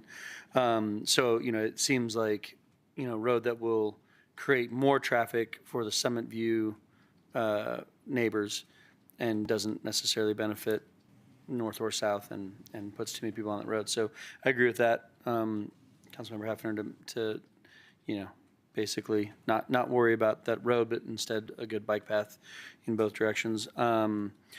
The other thing I just want to say, my last comment is like, it's what's really exciting when a developer comes and they want to do, you know, a portion of affordable, or, you know, it's kind of, you have to put a lot of faith in a developer to do the right thing, to bring the right product. And when the developer is Thistle, when the developer is an organization, it takes a lot of stress off of me. I had some questions about, you know, what kind of deed restriction, how long, but like, you know who I'd ask? You guys. Like if there was another developer, it's like you should get with Thistle and talk about what's the best. So you guys are in the business of creating affordable housing in a lot of different areas. So what you bring here, I know, is through that lens, and that you guys are going to do your best to bring the kind of affordable housing that's necessary. Because again, when you're dealing with a non-affordable housing developer, it's like, whoa, we're going to do mostly at the 120, 140, and like, well, is that really what people want? It's like, you guys are affordable housing, so I know the missing middle is a real thing, and I'm excited to work with you guys. Really excited for the city as best we can to unleash Prop 123 money with our own money, with their money. We've been looking for shovel ready. So this idea of saying, you know, what can we put towards this project that can be matched or unleashes other monies from other organizations, and that's a huge potential for a partnership with the city is to find some other people's money to make this project work, right? So I agree there's some things we can do as a community to make this project go faster, which saves money, but I really do think there's some good opportunity, as Councilmember Hamilton was kind of alluding to, you know, what we want to put our money where our mouth is. A little earlier, we are, you know, we approved a plan that's going to bring in, by my estimation, over $600,000 in affordable housing, but not at that spot, right? So the whole idea is, where do we use that money and how do we use that money to create affordable housing? So I think without putting the cart in front of the horse, we definitely want to be talking about how we support this project as a council and as a community to make it go well, and to respect the neighbors and make sure it's a really good development for them, and that it fits in well with the community, and that we're able to bring new neighbors into the community. But some of those ideas about, you know, the house heights based on, you know, how close they are, and I am sensitive to that hill house, and then it's like, it feels like a 5-story home when it isn't. So what we can do, you know, to mitigate some of that. I think these are all great conversations, and I really appreciate the community input and all the great thoughts that came in, and so little animosity, and it's a nice setting for it, right? Because it's more casual. We're not at the finish line here. We're at the start line, and everyone's in the conversation. I think that's the best thing for me about this concept plan is it feels like we're all in the conversation at the start. And so we can watch this play out, and we can all be a part of it for a longer period of time. So I think that part's fantastic. And then we kind of go away. You can't talk to us again after a little while, right? Then it just comes back to us as a different version. So trusting in all of you and staff to keep this conversation going well, but great start from my perspective. Other comments? Yep. Councilmember Kern. Yeah, that was really good. That. I also was noticing, I was zooming in on my pictures of your presentation, and it looks like you're also proposing some potential ADU options for a few of the buildings. We saw a development earlier tonight that's actually going to be doing that. It definitely creates a lot of affordability possibilities for people to live in a community, and it creates some additional housing for people who might even be of a lower, in that 80% AMI for those or below. And I'm really happy for this, and I like to Councilmember Hefner's point of I just wish it could be bigger. I'd love to find more places that you can do this in Louisville, assuming we like the end product, and they do. So, like, being a good neighbor is also being a good neighbor while it's being built. I did take to heart a comment that one of the residents was talking about as far as the feel of the community that you're building. Some of the pictures of what you showed us in other communities really do look like they would blend in well. And I think I would love to see that it looks like it's part of what is already there to maybe the north and the west side of the community, that it blends in with that feel and flavor. And then when these are backing to some of the duplexes or we have townhouses looking at them, it's more like looking at another extension of their own community versus looking at something completely different. And I agree. If there's anything that can be done to kind of mitigate that sloped uphill feeling. And I realize there's going to be a lot of special tricks of the trade for an architect on this one, but I would love to see you be able to help out with that. It would make everybody feel better. I think the people who are moving in, as well as the people who are already in that area. So, but yeah, thank you. I'm really impressed, and I'm so excited that you chose to go through this grueling process of coming to us first and chatting. So thank you. Other comments? Thank you for the proposal. I hope that that we'll see more. I think I agree with Councilmember Hefner's comments around the connection. I'm guarded only because I don't really need to be guarded here, because you can't rely on what we're saying for in the way that you can during the quasi-judicial process. But I think we don't need to be inventing reasons to have you do something if we can preserve our options to do it later. And I am very thrilled that this kind of project is coming forward, this kind of product is coming forward, because it's just horribly needed in the community. It's a big gap. And I look at one of the reasons I asked about the GDP criteria before is just sort of thinking ahead to that piece, which isn't, I think, the main challenge here. But I look at one of the criteria being the area for which the rezoning is requested has changed, or is changing to such a degree that it is in the public interest to encourage a redevelopment of the area. And I can't even imagine a better example of something going in here that fits the bill there. But anyway, thank you. I would also say, to those of you who are either online or here, or talk to your neighbors and such, if you have thoughts about this process and how we can make it better, the format that we use tonight is kind of just a little bit of my own sauce and a little bit of what we, the staff suggested. And I think making this as informal a process is much, we get better input, and I think you give better input. I think the only other thing I would say is to the point about how the thing is financed, because I think that is a very big question I think a lot of people have. It's like, wait, you're building in a community that's really expensive, land costs are expensive, you know, the whole process is expensive, and you're not going to charge very much, and what? How does that work exactly? You don't have to answer that tonight, but I think people will want to know, because people will be thinking, gee, something's got to go here. Is the quality going to be crappy? Is it, you know, that's something that I think you've heard from us and from the community already about that. But, you know, it'll be good for you, I think, as some of the earlier folks in the door on some of these projects for affordable housing, to try to educate us a little bit and alleviate some of the stresses or concerns or, God knows, misconceptions about the kinds of products you're talking about. It'll help us, and I think it'll help the community, and frankly, I hope that it's going to help our future, and being able to have folks in our community that are helping us, that already work here, and so forth, that currently can't afford to be in here. So thank you, and thank all of you. So our next item is the executive session. So I think City Attorney Kelly, you can get us started with that. I'm just announcing that we are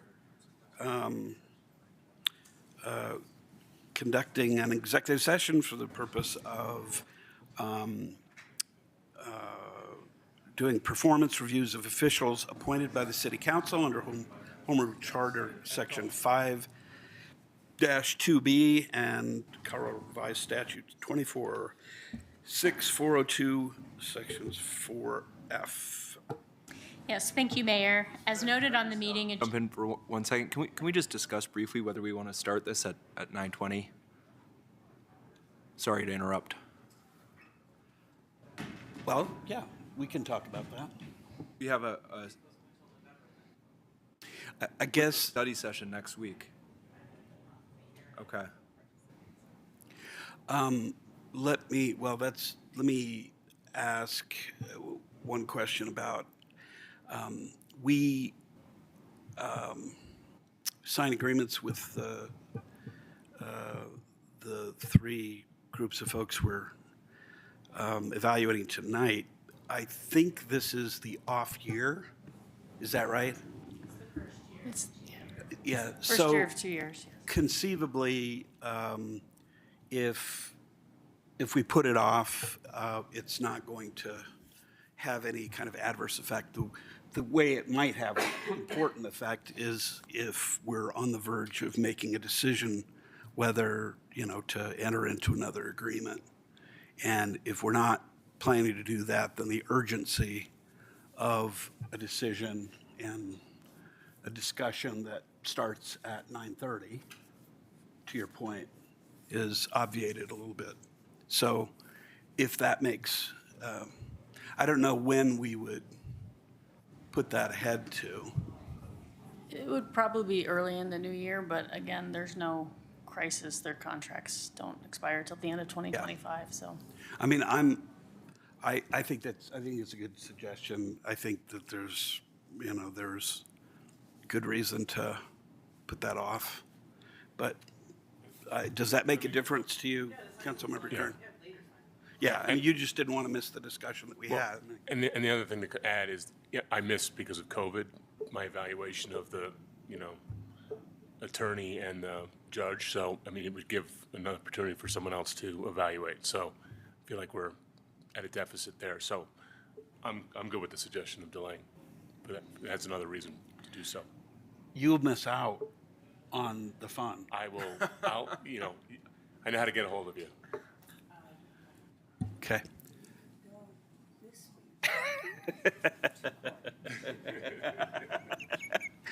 Nice work. Yes, Pro Tem. In light of that, could I recommend that we appoint Judy as someone who can go observe prior to our evaluation? I think that would be a good idea. It's only fair. Now, I didn't ask to go. The gentleman who doesn't want to discuss it tonight should be the one who attends. yeah, no, I'll and just I- note for the I record, did- I completed all of my evaluations, which is more than I can say for certain other members of this group. Okay. I think that's what we're going to do. If there's a thumbs up to that, then that's good enough for me. Yeah?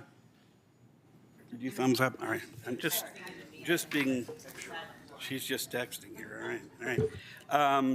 With that in mind, do we have a city attorney's report tonight? We do not. Okay. Identification of future agenda items. Does anybody have suggestions, thoughts about that? Yes, Councilmember Hamilton.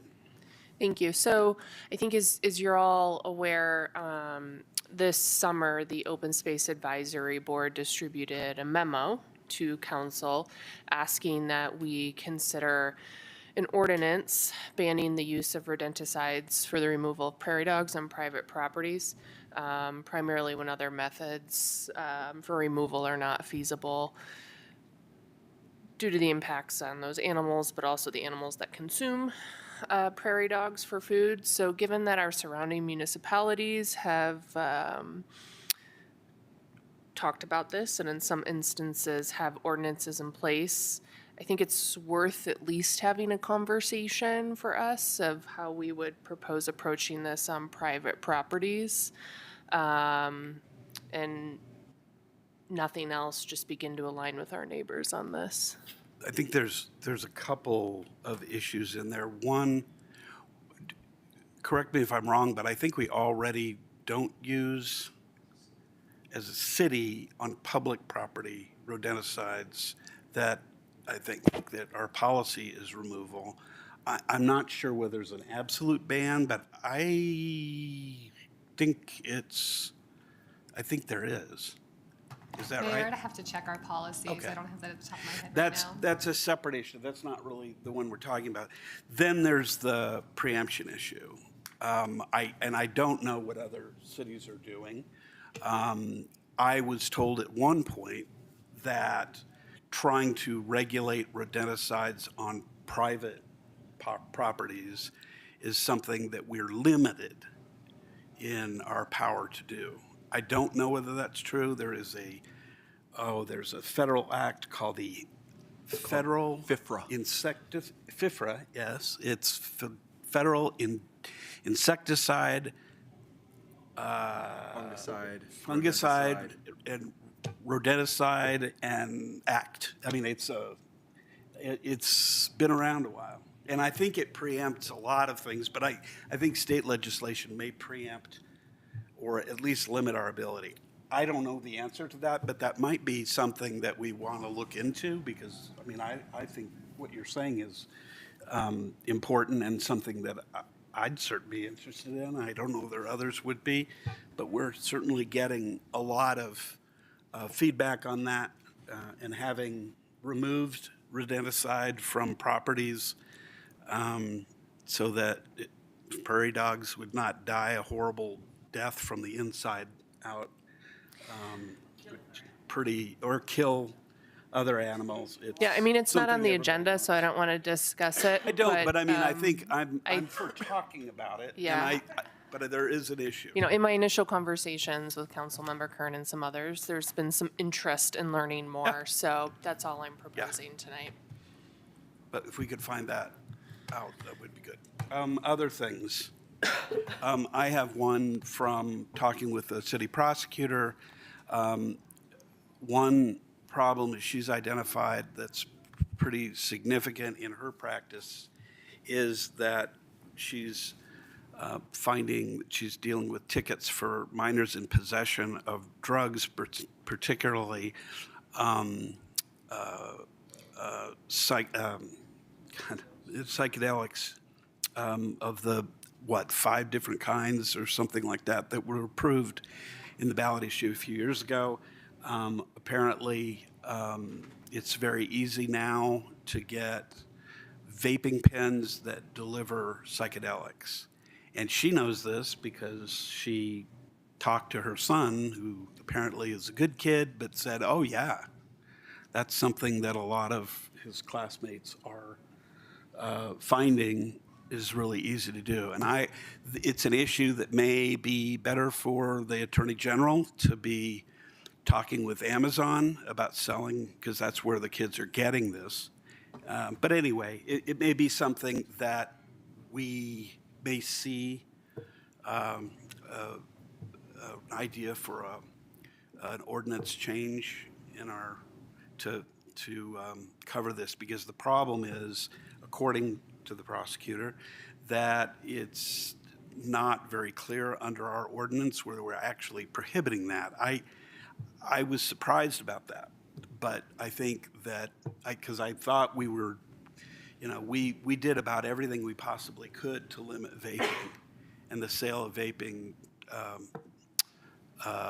paraphernalia to minors, but she thought that there were holes there. So anyway, that's something to talk about in the future. Anything else? Can I just circle back to the prairie dog thing? Did we agree that we're going to add that to a future agenda? I think so. Okay. Yeah. I just didn't hear from everyone, so Yeah, are we just going to have staff look into it for us Well, and see if it's? Let's do a thumbs on it. yeah. All right. I think we should. I missed Councilmember the part where Hamilton? we all voted. All I right. think Yara did the thumb. Yeah. Deb did the text thumb. Yeah. And, similarly, I guess if there's a vaping and/or kid psychedelic piece that comes before us, we'll just wait for that to percolate up. But I would ask the staff maybe investigate that, see if there's something there. Is everybody okay with that? Thumbs up. Just to figure out whether it's a problem? Okay. All right. I think, if not, we have a motion to adjourn. Motion to adjourn. Second. All in favor? Aye. Aye. Any opposed?